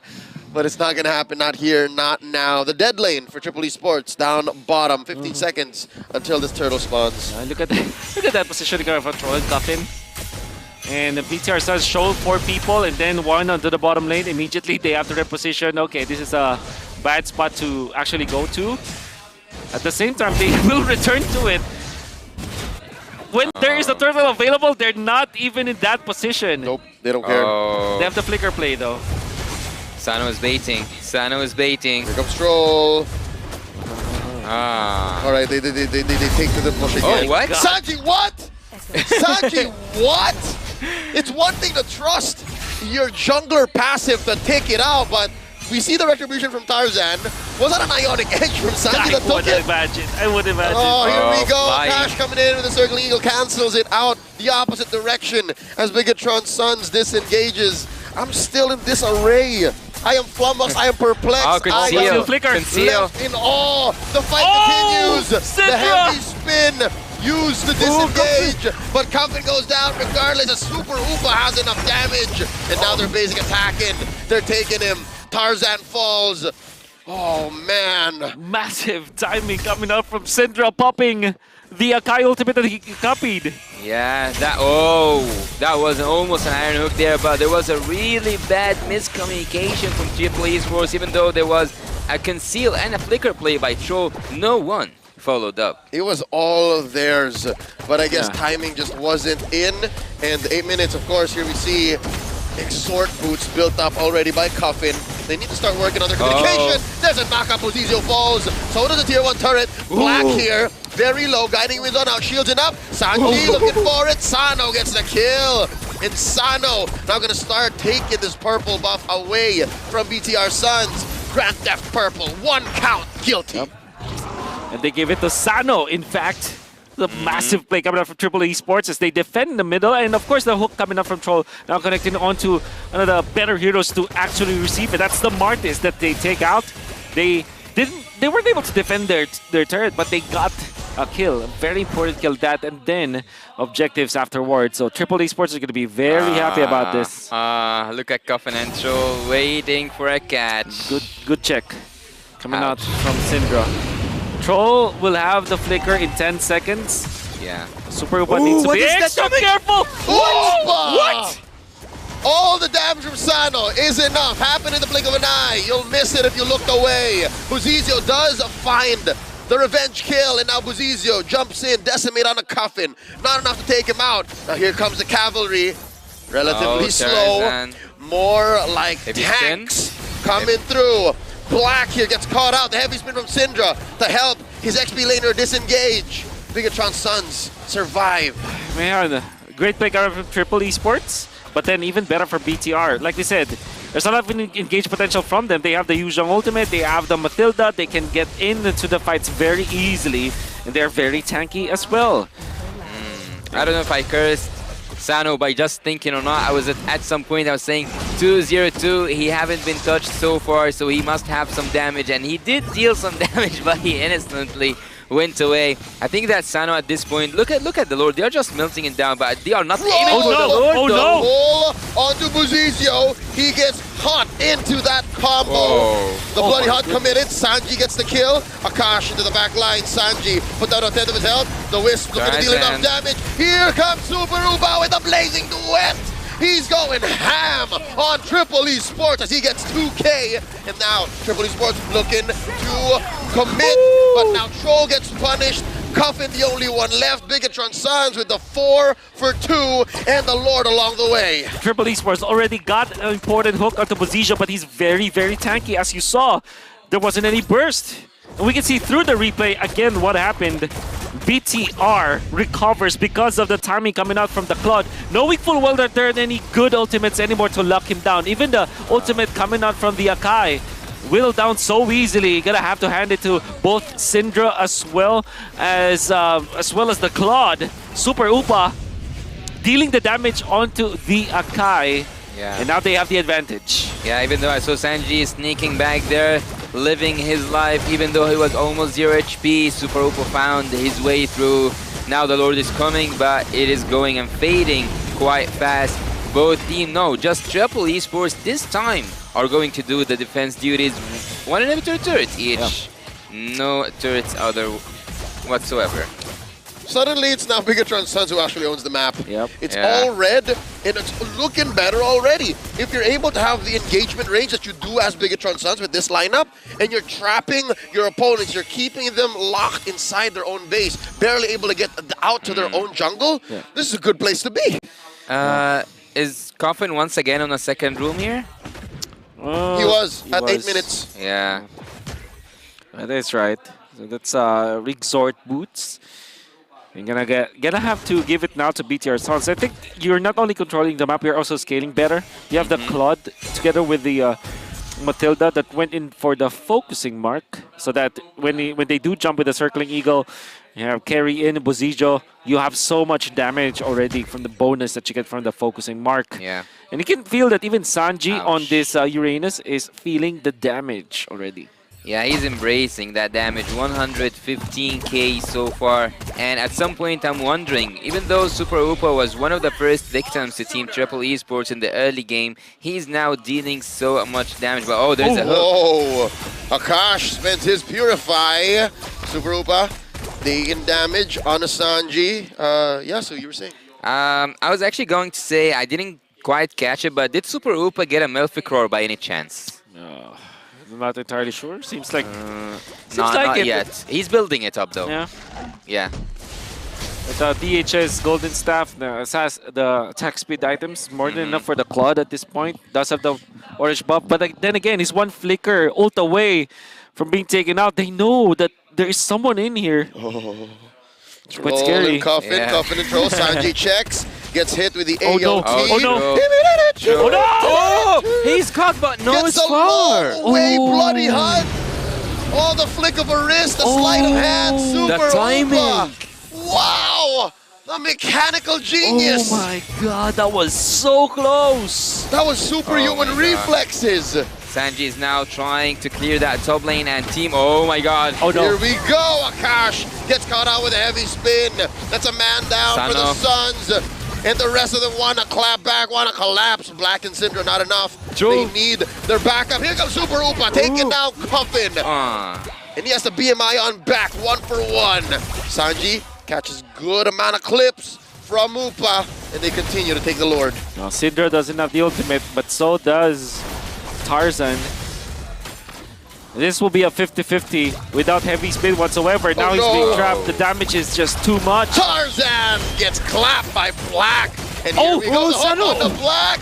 Lacking the damage. Not enough bounces, not enough balls in the world to take down that Yu Zhong. As Bigatron Suns get enough time to take the Lord. The ball just went to the right target, man. Oh my goodness. One more would have taken down Black.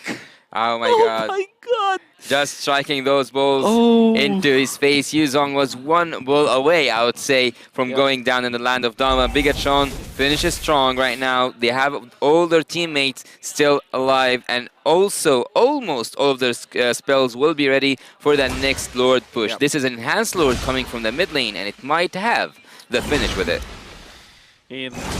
Okay, at this point with just Radiant Armor, you have the Sky Guardian helmet. It's not enough to tank damage from BTR Suns. They need some sort of like, maybe a Tikaras actually from some of their players. Sano. Here comes the Lord crashing on through. That's a turret crash. Black with the Black Dragon form. They clear the waves. The cart left out of range. One more basic attack will do it. There it is. Mid lane has been penetrated. Bigatron Suns already inside Triple Esports base. There's the hook. Purified, cleansed by those iframes on the aura from Buzizio. Bigatron Suns continue the assault, the offensive on the Triple Esports. Yeah, Triple Esports right now are under pressure. They are now trying so hard to defend that base turrets, but so far they are successful. And what were you saying about Charizard's build, Wolf? Yeah, it's not that tanky at this point. We take it out. They need a Tikaras. Or perhaps maybe another dominant size on Tarzan just so that he has a little bit of a way to tank the damage from the Blood. So far, he's only got the Blade Armor. Yeah. I believe it will not be enough. They need more anti-physical damage. Yeah. Especially because they're facing up against Claude Martis as well as Yu Zhong. Well, yeah, no, I'm with you, dude. Anti-Karas stat. Yeah. I would say actually that Syndra has been using the heavy spin for the Bigatron Suns more than Charizard has been doing, because at some point I think that Charizard had this opening from the backline, starts to go in and bin some of the members of Team Bigatron Suns to the wall, but yet he didn't commit to any of these moments. We will see that in the highlights later on today, but until we go there, let's stick to the present, and the present says that Team Bigatron Suns, even though they were pressured in the early game, they are now in command. Yep, and so far, They are taking their time. They know that the next big rotation, the next big clash is going to be for this Lord coming up in about 15 seconds. So with that said, they have to make the most of this 5K gold lead. They have to understand that maybe Tarzan isn't ready yet. They'll constantly be checking. Yeah. Another very late game team fight. Eventually, Triple Esports will equalize when it comes to the gold. You know, there's this argument where some teams would be okay if their mid lane is actually the one push instead of the side lanes, because it's harder to manage during the Lord dances. The long and the short lanes are much harder to handle than it is the mid lane, because literally just your marksman can clear that out. That's right, and you have to cross. You have to cross the map. It's a longer distance from there. So now we continue. Long lane duty on to Sanji. They're going to come up. They're going to try to close the gap here. As Bigatron Suns look for it. Troll walking through these bushes. Conceal already popped. No one home with the hook. Lord here, a fifth of itself. Black with the black dragon form. Sano. Gonna get caught out with shutdown as Super Upa gets shut down. Traded out for Sano. Buzizio gets the kill. It's a 4v4. Lord got reset. Gold laners off of the map, out of the equation. Both teams scramble. What do we do? Our damage is not present. I think Troll wants to go for the flicker play. One more time. Doesn't have it. But the best target for Troll right now is Syndra, actually. Yep, if he can stop Syndra, burst him down, that's one big ult off the board. Triple Esports buying time, 20 seconds until Sano actually joins him again. Super Upa, 15 seconds before he is back on the board. Watching that strategy over and over again. Sanji baits Team Bigatron Suns down just to have them into the hands of Troll and Coffin. They are moving together as if they were one. Having a one-to-one trade in terms of the gold laners, would you think that this was a better trade for Bigatron or Triple Esports at this point? I think for BTR, just because there's the flicker for Troll, which will not be available for 40 more seconds. So when the fight's doing, so they don't even have the flicker on to...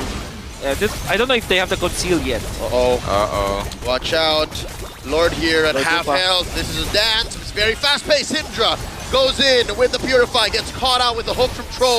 Black Dragon 4 from Black in the back line. Sano, very low, gonna get hit with the Circling Eagle, cancelled out by Akash. Tarzan with a heavy spin, down goes Super Upa. Kufin takes him down, and there's a bite down onto one. Buzizio pops his immortality, and Triple Esports have their way with him as he tries to get out of there. Sano takes him out, balls thrown out to his face at point blank range. Now Sanji and Black and the rest of Triple Esports, they collapse on to the Brazilian XP laner, popping his immortality. Akash trying to save him. Guiding wins out, brother. Guiding wins out, but it's just too much. Black is still standing. Sano gets some balls in. Finally taking him out. 3 for none. Triple Esports going triple time. Well, it went very, very long, and if you'll notice, Super Upa is going to be available for 12 seconds because of how much time Asia was able to buy. But I think this is still Lord confirmed for Triple Esports. So the Lord dance was there. You do have to understand that the reason why they won is because of their lane management of the short and the long lane. And now, what happened was, Sano showed himself.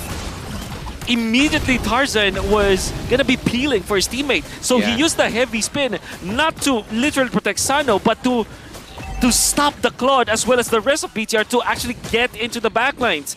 And Sano was able to survive because only 2 people were going onto it. That's just the Matilda +1, which meant that there wasn't any actual damage. And then Coffin, back-to-back Lord dances, he finds Super Upa. Did I just call him Kufin? I think I did.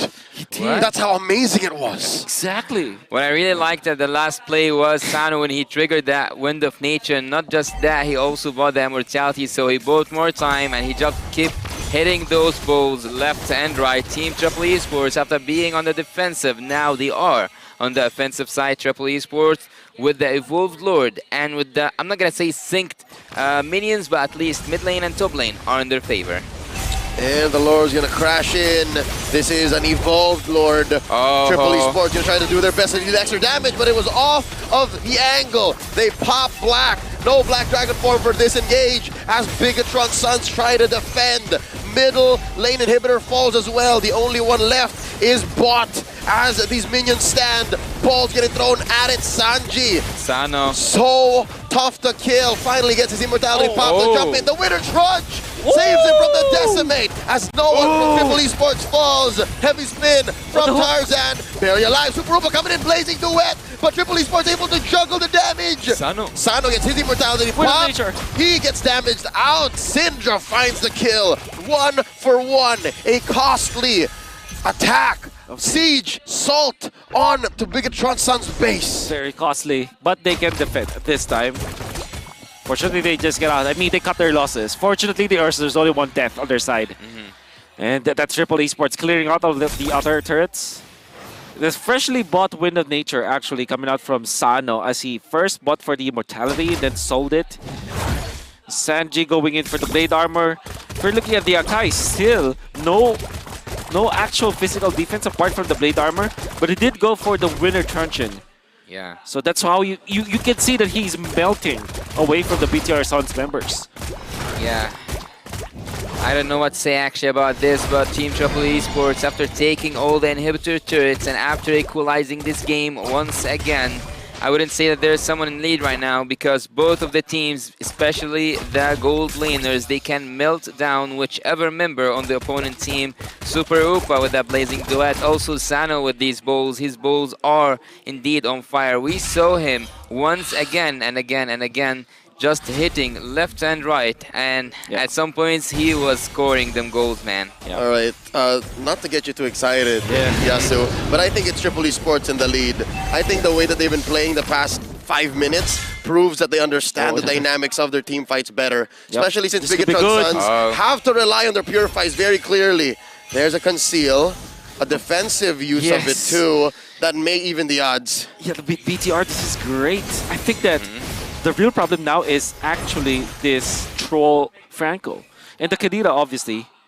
It's not just about the Bruno, because if anything, I think Triple Esports are setting this Bruno as a trap.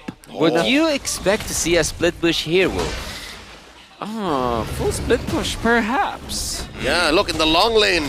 Look at bot lane. There's 3 of them. Yeah. Oh, nice scout. Spotted. Nice entry. Spotted. Okay, Spoiled. Drats. Drats. Not today. Not having these inhibitor turrets actually kinda reminded me of a lot of gameplays we saw on international stages where the roamer and maybe perhaps having also the mage with him or the mid laner and joining just by the gold lane, they just go for a split bush. Black coming in, using that combo, Petrify spent. Sano. Black Dragon form coming up as a follow through. Sano used the Wind of Nature already. He's got 2 on him. Cinder gets popped. Sano barely alive. Sano gonna get taken down. Black gets the kill. Knock up on the Black. Tarzan spends the heavy spin. It's a trade. Gold laner for a mid laner. I'm very happy if you're if you are BTR Suns. That's the Bruno they were able to take out. Yeah. He used the Wind of Nature early, right? Yeah. Too early. I mean, it's a big problem though. I think it was the flicker that was mistimed because it kind of allowed the Circling Eagle to kind of they basically allowed the Circling Eagle to be of maximum value because of the timing of the flicker. So Can they contest the Lord though? Yes. I guess because Syndra is out and they have the heavy spin. What they're waiting for it. It's off a cooldown. Troll coming in with a conceal.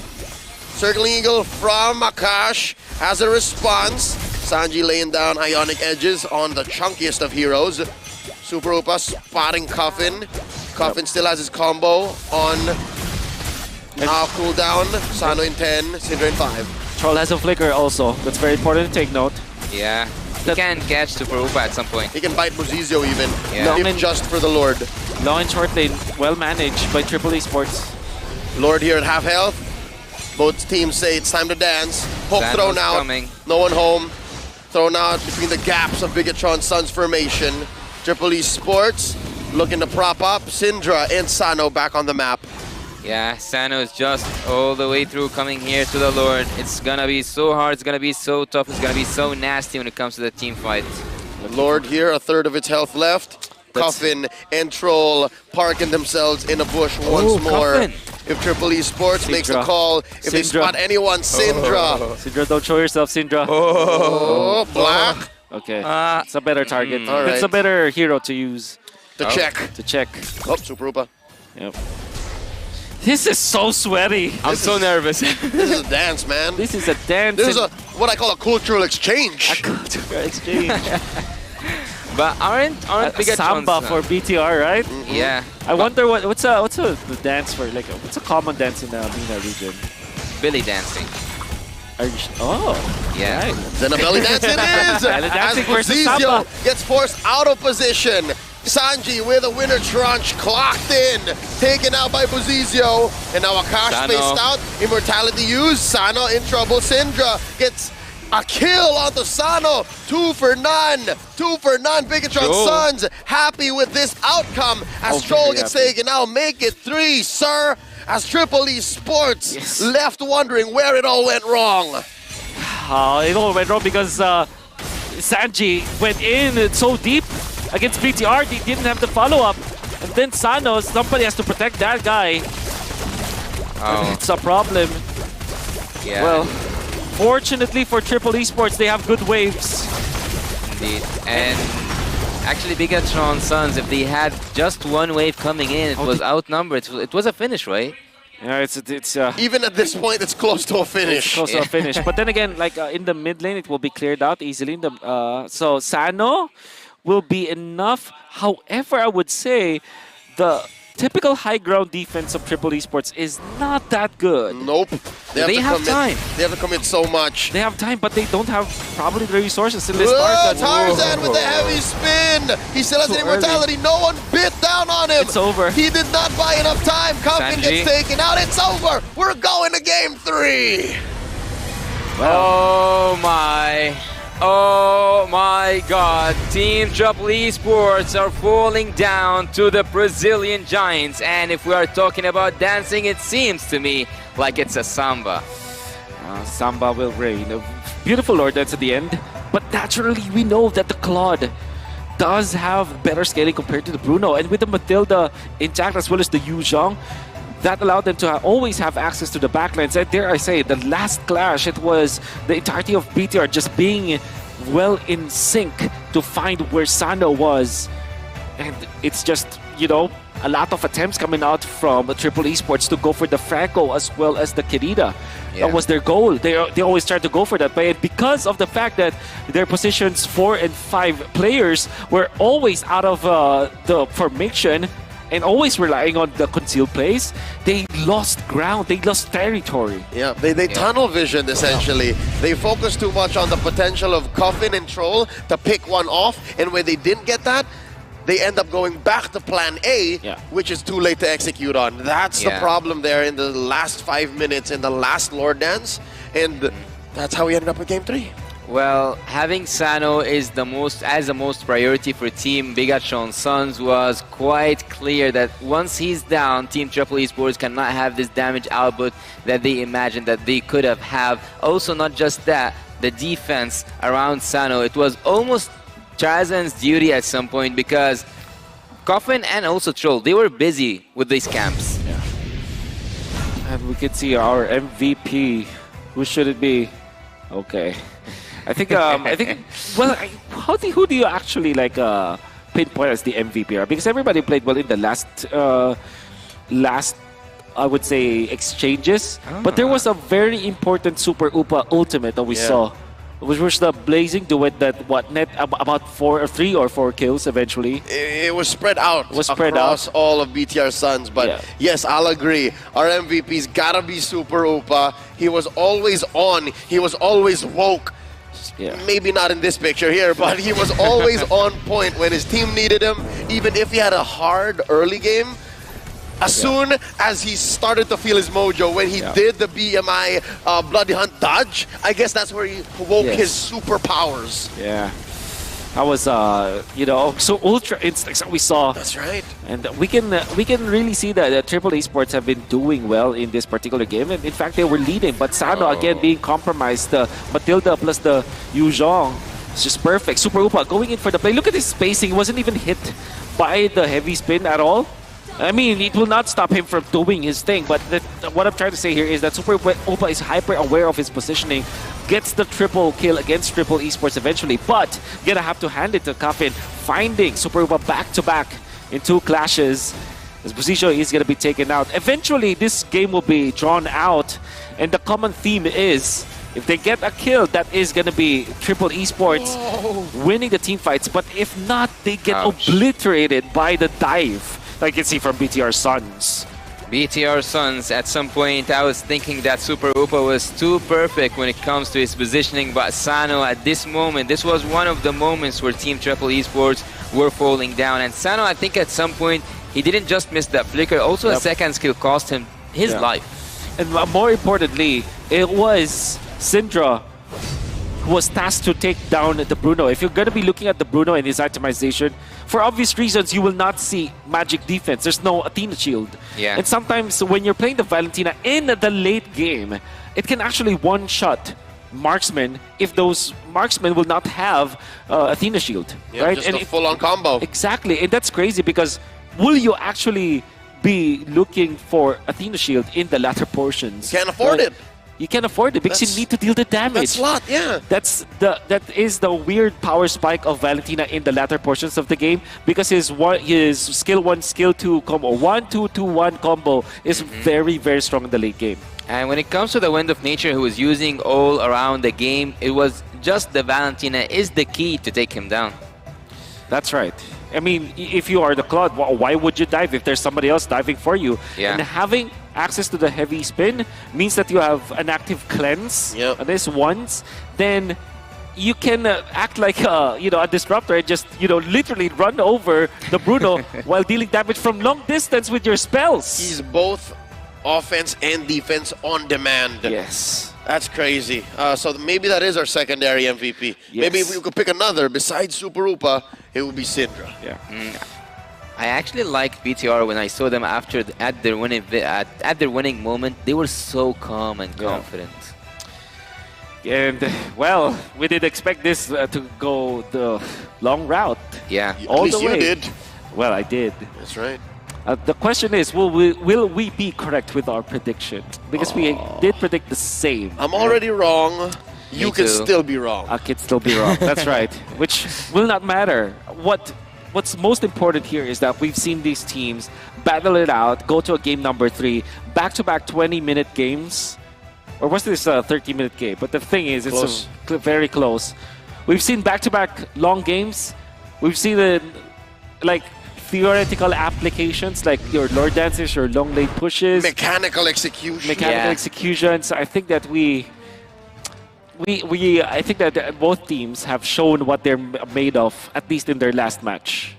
And speaking of that, both of these teams have shown us their own strategy. As I told you before, Team Triple Esports love to play those pick-off strategies, and they pulled that off. They made it possible for 30 minutes, I guess. I didn't quite look at the timer there, but looking at Team Bigatron Suns and also you, Leo, you said that they go for the defensive route. Wouldn't you say that there was a slight change here? Yeah, no, it's not completely defensive now. It's clear that they have intentions to turn, and that's why they picked up very specifically Bozizio's Mardis.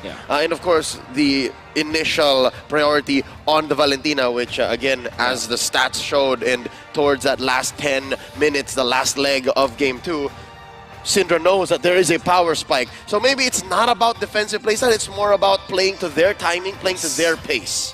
I love it. I do love the Yu Zhong plus the Matilda. It's just fun to watch. And then the Mortis is, going together with the Guiding Wind. It's just great. And of course, the Claude has natural jumps anyways because of the BMI. It's like putting a cherry on that cake here. Right. Okay, just to be sure here, guys, we're going to have a short break leading on to the next game. Let's go for a short break.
Heading back into our game, will the history repeat itself? Will the Saudi Arabian team wins against the Brazilian one? Welcome back to the M5 World Championship Group Stage Match 1 of the last day. Today I'm going to be with you once again, Yasu, joined by Leo and Wolf.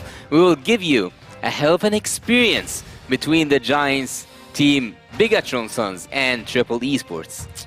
Yeah, I think we don't even have to try, because just watching the game is already a treat for everyone out there. I mean, I myself, I'm enjoying watching these two teams just trying to battle it out. And what really surprises me and what amazes me about these two teams is that they have these... Where are you going? They have these applications of their theories, which we really like the long lane pushes or the conceal plays.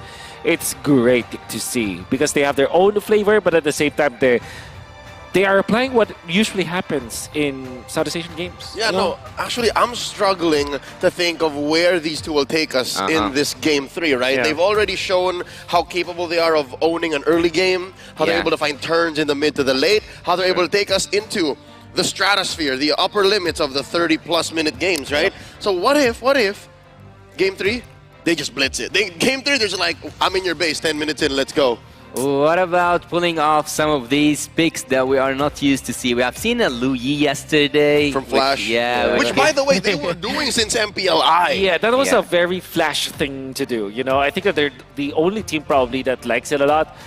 What I do want to take note of that particular game is that it's a tie group plus the Lu Yi. So it's a different beast. Sounds like a rank game nightmare. It sounds like a rank game nightmare.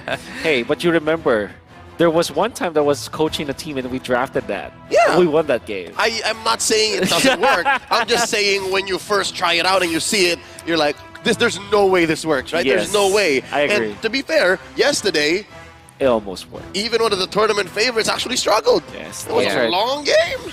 Yeah, but it was just for the small mistakes again. Heading back into our game, Team Triple Esports are going to be up against Bigatron Sons. Bigatron Sons seems so confident. I think after the second game, they should be confident. But we have seen Team Triple Esports at the first game. And as you said, Leo, they were so confident. They were having fun. And Coach Dirk was bringing the team together. He was having his laughs. And we have seen them execute a really good draft. So heading into the third game, Wolf, what would you expect to change from Triple Esports to win? And also at the same time, what should Team Bigatron keep on doing to win the game? So how to win for both teams? Ooh, okay, so I think the Claude late game composition fits BTR well because they're defensive anyway, so they have to look for peel heroes like that. And for Triple Esports, yeah, they should stick with the Bruno, but this time I think the Kadira plus the Franco is a very one-dimensional kind of gameplay where you want to look for targets in the end. It's not like, obviously it's a great combo, right? But at the same time, you're tunneling into specifically one vision to the point where the enemy can easily outplay you afterwards. Right. Not even. You might even outplay yourself. Yes. You might even let loose. That's also true. Onto certain directions. You might let go certain lines of play. And obviously, in Game 2, that's what happened. So we're looking for Triple Esports to avoid that here in Game 3 because it all comes down to this. Again, whoever ends their M5 run with style walks away with a brighter future ahead, looking back at this series, looking back at their run, and on forward to an awesome 2024. Well, having more than one idea to execute is quite disturbing for Triple Esports. We saw, the draft went in. No problem. Let's talk a little bit about the draft here. I saw that Kadita was banned earlier on. I didn't quite catch which team banned it. Yeah, it was BTR. So I think that at some point the combo, having the pick-off heroes, having the suppression hero especially for, we're speaking about the Franco here, and the Kadita was quite annoying for BTR. Yeah. It's one of the, like I said, it's one of the specials for Triple Esports. I gotta say, this probably is BTR's like MO for today. If they go first pick, they will not let go of the Kadita because they're scared that a Matilda can also be played. Even when they first pick the Matilda, that there will be a combo that could happen. At the same time, I think that they also want to secure a good jungler first against Triple Esports. This is their MO if they are blue side. Well, remembering the draft from Team Triple Esports the last game, I would say that they wanted to take that game by having the members of Team BTR one by one, because they had the Franco, one target, also the Querida, arguably one target, and the Bruno. So at some point, I don't think that Team Triple Esports did play the gameplay I was used to see in MENA, which was a kind of team fight composition. So would you think that if they pull that off once again, especially because Triple Esports, and I'm assuring you that Troll is really good in the show, do you think that they will go for the same approach in terms of the draft as the last game, or they will go for a team fight this time? Yeah, I think it's more. I guess it's not about that. It's more of what OP heroes will you secure. Because the Guinevere as well as the Bruno will be open eventually, and Nolan. And what do you trade with that, right? And with this Martis ban, you already know that there's more OP heroes out in the open. Exactly. You know that the face and the landscape of this draft is going to be very different from 1 and 2 respectively. If we saw a Nolan being picked here, would you think that Triple Esports will counter that with a Phivius? Easily. Yeah, in a way. But is it a fair trade, though? Is it a Sanji thing to do? It's a Sanji thing to do. That's a question. By the way, Guinevere is also left open. So the Nolan. Guinevere, Bruno is going to be the choice here for BTR. What Faramis is open too, man! Valentina is there. But then do you actually want to let go of the Guinevere? Never, right? No. So you G first. You get the G first. FB, you go Famis Bruno here. Oh, that's so good. It's so strong, actually. This combo actually at the early stages of the M5 had 100% until one team, I cannot remember the name now, broke it down. The Bruno and the Famis. But we can see that the Arlet has been picked up by Triple and the Famis here. What happened? I love it. Do they Claude Bruno? Yeah, exactly. Oh, I love it. They gotta choose. Coach Lyric's like, hey, Darkness. Yeah. And you choose. Yeah, I think they will go Claude better. I think Claude is better. Claude Valen or Claude Lilia, actually, for BTR. Because Super Open's good already. That's right. What about a Claude Minotaur, though? Claude Minotaur is also pretty legit, yes, because they want to take Bruno. Bruno. Never mind.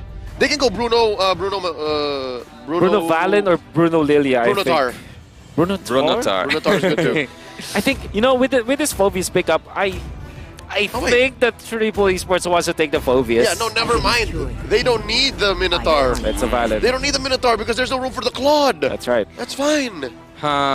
Seeing here that Team BTR has secured the jungle, and no, I'm not gonna say secured the jungle because we have seen Guinevere being played on the XP and also on the room. So yeah, I'm not gonna say this is a 100% a sure thing, but. Yeah. Speaking of numbers, mostly it's going to be a jungle. So Team BTR right now are missing on the roam and on the XP lane. Who would of you say can go up against an Arlet in the XP if, like, look, whenever I look at someone and I start speaking of them being in a certain lane, I remember this all or like mostly are flex picks. Yeah, flex picks. Okay. That guy. Turns out for sure is important to take note. Lapu-Lapu eventually, but then again, I don't completely know if BTR likes that hero. Atamus maybe? Thams for BTR? Arlet. Yeah, to counter the Arlet. Thams, I think there was a time where, yeah, surely. But then again, you're against Fermis, you cannot kill that, you can only like shred it. True. You're not necessarily frontlining for your team because the Fredden will just knock you up, like constantly just not let you attack at all. Come on, Dexter. It's our show but the Claude themselves. Interesting so far. Obviously, the Fermis plus the Fredden is such a very strong combo, so that's a good one. Khalid perhaps is the ban from Triple Esports. Khalid for Triple Esports. Yeah, Khalid's the ban. That's the ban. Khalid's really good. Yeah. Khalid doesn't care. Yeah. I'm now thinking of both teams' composition because I think that more crowd control for Triple Esports will work like magic for them, but for BTR they can also have some use of that crowd control. Having the Yuzong though banned, Do you guys think that Brody? at some point, I'm gonna say maybe a Brody or an Ixia actually, Yeah. since she's still open. I think it's more worth it to ban a Brody. Uh-huh. It's easier to execute. But then again, yeah, surely if it's like the last game of the season for them anyways, of the tournament, yeah, sure, ban the Ixia, because that's I think you would rather see a Brody on the other side than an Ixia that can come to the late game very strong. Especially with this kind of lineup, right? They have a really good front line. They have a way to protect the Ixia, and they read into it. Good read by Coach Darkness here. Yep. And now Triple E Sports, do you pick up XP laner? Since you rather, no, that is the XP. Yeah, I think you know what? I don't know. We don't know. Yeah, yeah, that's right. That means that you go Brody instead, or Marksman, or any other Marksman, right? So Brody comes to mind. I believe that some teams will pick up the Beatrix. This is the first time that Sanos will play something else, by the way. Yes, that's correct. So, yeah, I think overall Brody is going to be the safest choice for Triple Esports. If they want to be kind of spicy about it, yeah, Beatrix should be an okay choice as well. I haven't seen Sano play on the gold lane until we reach this point here at the M5. So after taking the Bruno away and after taking the Claude, we can see here that we have an airfield, ladies and gentlemen. This is like a green light to go Minotaur if you're BTR. That's right. Yeah. And we go back to it, right? When I give the word. Okay, Khalid. Like you said, it should have been the ban, right? Yeah, and then Minotaur. Khalid Minotaur, it's just, yeah, that's BTR taking it home. BTR, if they took the Minotaur, is going to be so hard for Team Triple Esports. I don't know if they will take a Diggy to counter all this crowd control, but it's going to be so hard, though. I haven't seen Chol play Diggy at all, if that's the choice. And it also kind of feels like a non-troll hero. Yeah. Or a Tigreal, that's... Hey. I like it. The Tigreal? Yes, please. Yeah. Come on, you see it? Or what is it?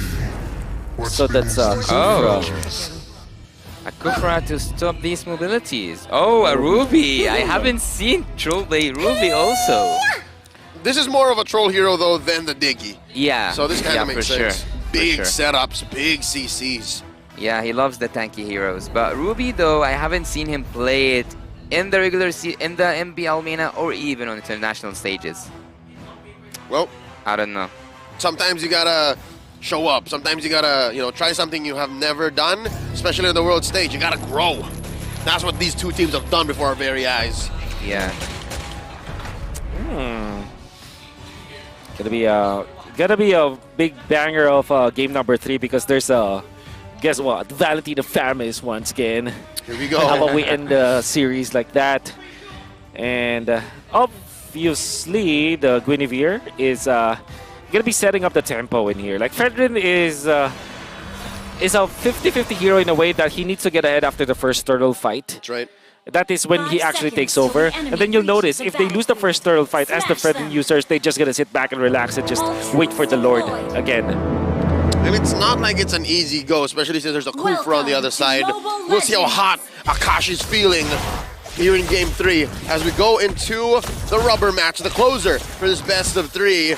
Looking at these early rotations, both junglers start out purple.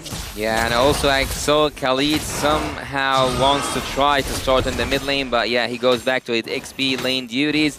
Akashi with Syndra, that's a really good matchup here, having up against Coffin and Chol. Both of them have their own heroes that they like to play, the tanky heroes, the crowd control ones, I would say the preventing heroes from that mobility. But looking here at Black, I didn't quite catch Black's emblem. Did he go for an assassin emblem, the damage one? We'll see. We'll see again later. I'm sure that the production will show us again. Perfect. Asking you shall receive. Asking you shall receive. It's fighter. Nah, he didn't go for it. Yeah, it's not full damage build. And, well, they do have the Guinevere. Oh, that's a confirmed kill, for sure. Ooh. Now to my trade out. Black, quick sand guard, enough to keep him alive. Looking for some spell vamps, and he finds it. Beautiful. Bless the base fighter emblem. That's the way to go out. Yep. If he had an assassin emblem, he would have died, right? Whoa, that's right.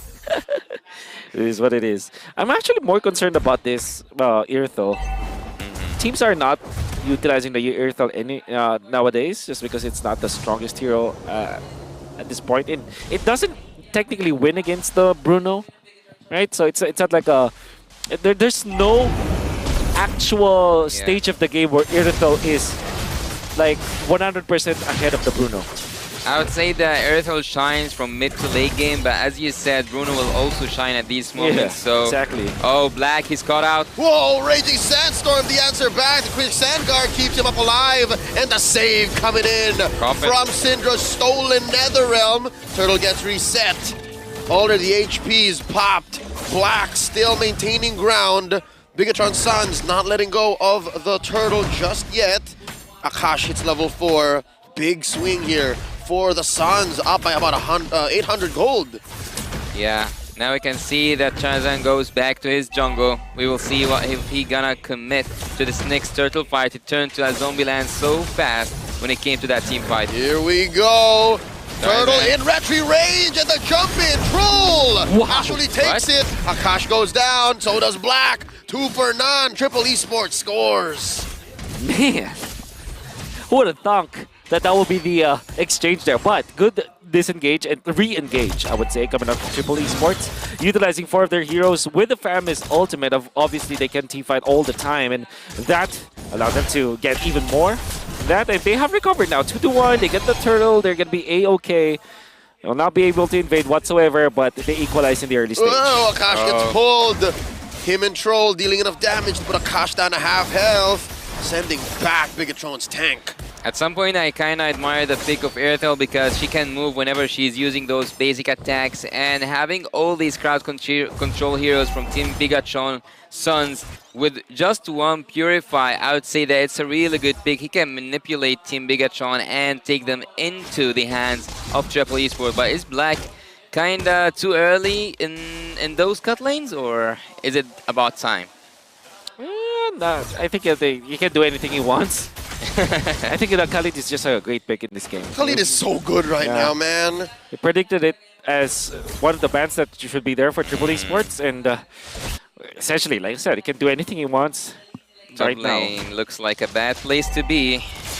Uh-oh, there's the pull. Black, Raging Sandstorm out. Netherrealm keeping him alive. Akash putting up the bouncing ball, trying to save him. Sanji with the vengeance. Final slash putting up Akash into the air. And the jump up and the combo from Buzizio. And they use up all of their Netherrealm as well. Triple Esports survives. Bigatron back off. A lot of ultimate spells committed, but no one dying on top. I really like how Coffin used his ultimate just to counter the Guinevere engage. Well, what's your take on that, Wolf? Yeah, it's about you adapt to the situation. Yeah. I think whatever Buzizio as well as Triple Esports did was just necessary at that point. They want to keep the tempo up for BTR, and every time that they can see go for the jump, they should be going for it.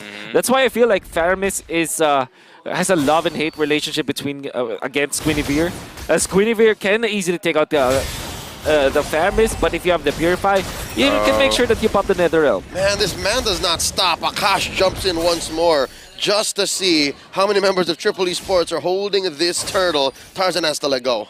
Dragging Khalid down to that bot lane, using Sano's split bush, I would say, and having 1 member to 1 member out. But I think that at this point, Team Bigatron Suns need the crowd control coming from the Khalid for the team fight. Uh-oh, I wonder if they're going to commit for this. Turtle down to 1/5 of its health. Akash in the back line. Final slash from Sanji. Tarzan secures with the retribution. Now Triple Esports has all the incentive to back up, but Akash not going to let him. Raging Sandstorm in through. Netherrealm keeping the offense up for the Suns. And there's a big bonk from Tarzan. Not enough damage. Another knockup from Buzizio. The Requiem driving into the ground. Tarzan. Triple Esports looking for something off of the map down bottom. There's a trade. Yeah, they do get a turret and they do get a turtle. Unfortunately, they've lost a significant amount of heroes in that particular fight. I think for Triple Esports, specifically for Coffin, some Faramis users pop the Netherrealm far too early so that they will be able to get out. Because I think that it was a little bit too late. The thing is, if you pop your Netherrealm and then after the shield is gone, you get stunned. And if you're low HP anyways, it's not that good. It's much better if you utilize the Netherrealm to tank some of the damage, kind of neutralize it. So time it with the big combo from BTR Suns. Like when the Requiem is up, pop the ultimate right at the get-go, even when you're not necessarily in trouble, because what it gives you is 1 second of immunity as well as a lot of extra effective HP, which now you can get out if you are low HP, if you're not low HP after the Netherrealm. At some point, whoa! Akash welcomed with loving arms and the pull. The extra health already used up. Buzizio with his full combo. Not enough to take anyone down. Free pickoff for triple. Yeah, I was about to say I feel so bad for seeing the Faramis go up against the Valentina, because if this match didn't have a Valentina against the Faramis, Team Triple Esports in the team fights could have flipped everything around, but having both Netherrealms from both sides, Team Triple Esports are struggling. Yeah. It's gonna be that's gonna be an even trade-off at the same time. At least Irithel is reaching its peak, getting that trade-off on the turrets, and then eventually this turtle, a very important one. We see Tarzan level 9, almost level 10, but the Buzizio well above level 10, so it's gonna be very close. Triple Esports need to put out all the stops just to secure this. Yeah, even with 2 turtles ahead, the gold is at the same point. Akashi is charging. Whoa, Akash finding one. Perfectly timed with the Raging Sandstorm and the Requiem. Netherrealm keeping everyone still alive. Black goes down. Super Rupa goes down. 2 for none. Currently the trade for Triple Esports. Buzizio falls as well. Sano gets the kill. And now even Akash is in trouble. Jumps back, dodging that Appraiser's wrath. It's just him and Syndra left on the map. Triple Esports taken tier 1 in mid as Turtle turns into Lord. That's it, Triple Esports. That's what you wanted. Great timing of the Netherrealm. Even better, the Don't Run Wolf King coming out from Troll. Tarzan just stacking every single thing, and he was able to pop the Appraiser's wrath onto BTR Suns to take away the Netherrealm extra HP. Then team fight afterwards, he actually also managed to dash and then taunt 2 of the heroes from BTR. The energy eruption was on point, and eventually BTR Suns will crumble from Triple Esports. Well, there's a saying, right? You keep your friends close and your enemies closer. And they've noticed that Akash is just trigger happy with his jumps. Yes. Yeah, Sano right now is reaching his peak, having both the Has Claws and the Berserk Fury here. And we have seen his damage output dealt upon Team Bigatron. The next Lord is not a deciding one, but yet an important one. Sanji's in the air. Buzizio finds Sanji, full combo, Black as well. 3-man gank. They get the kill on to the Arlet, but look at this. What's Tarzan doing? I mean, he's gonna survive. But this ain't the jungle, Tarzan. Well, they are kind of synchronizing their pushes. So Triple Esports understands that it's not just about the kills. It's not just about the heroes. We have to play the map. Triple Esports putting it up to 11, 3K ahead. Forcing the flicker. Tarzan, he achieved something. Oh, Buzizio. Oh, Akash looking for the secure. The retribution on the Troll. Troll backing up. Buzizio with a knock-up. Sano trying to put some damage on him. Triple Esports backing off for now. I love it. Surprised to see a Troll didn't commit the flicker. Don't run Wolf King. I actually do love it when I saw Buzizio having that second skill pooped off, because he wants to bait that Netherrealm out of coffin somehow. Oh, they want to invade. Oh. What's Tarzan thinking? Akashi forces out the ult. Oh, that's where the fight was, in mid. The Netherrealm unable to save Bigatron Suns. It's 3 full. Sano gets 2K. And just like that, the Suns are in shambles. The Suns lose 3 key heroes. And Triple Esports are taking everything away. The inquiry, what was Tarzan thinking? The answer, it was just smokes and mirrors. It's almost, is it like Italian? That was like Italian job, right? That's right. You could get diverted so much, and the actual thing that they wanted to take was in the middle, where 3 people actually were caught by Triple Esports, and then they get the invade, they get the push, they might even get the push down the bottom lane. Perfect sequence of events. It's a straight up now you see me situation, like Dave Franco's just around the corner. Yeah. Yeah, Tarzan is actually buying so much time, also distracting Bigatron. And it seems like it's working for Triple Esports like magic. 5K gold lead. And Team Bigatron Suns right now, I can see that there might be a dance on the floor. Will it be the belly one or will it be the samba? The belly one? Yeah, belly dance. The belly dance. The belly dance. That's right. All right, so that's the from the MPL Mena rep himself. Yeah. That's the dance that we're using. Oh. Akash finds one. It's just Sanji. He's okay. Troll as well. Look at the trigger discipline from Triple Esports. The vengeance. One target in. Another one found. Reset. Triple Esports gonna back off for now. Pushed away. They are pushing Bigatron Sons away, and the Lord sounds pretty tempting for Triple Esports. No Violent Requiem means that you actually have access to the Lord easily. And they know that Akashi doesn't have his ultimate as well, so this is like Triple Esports getting the Lord for themselves for sure. Oh, Akashi? Akashi will jump? Oh, he did? Akash finds Sanji.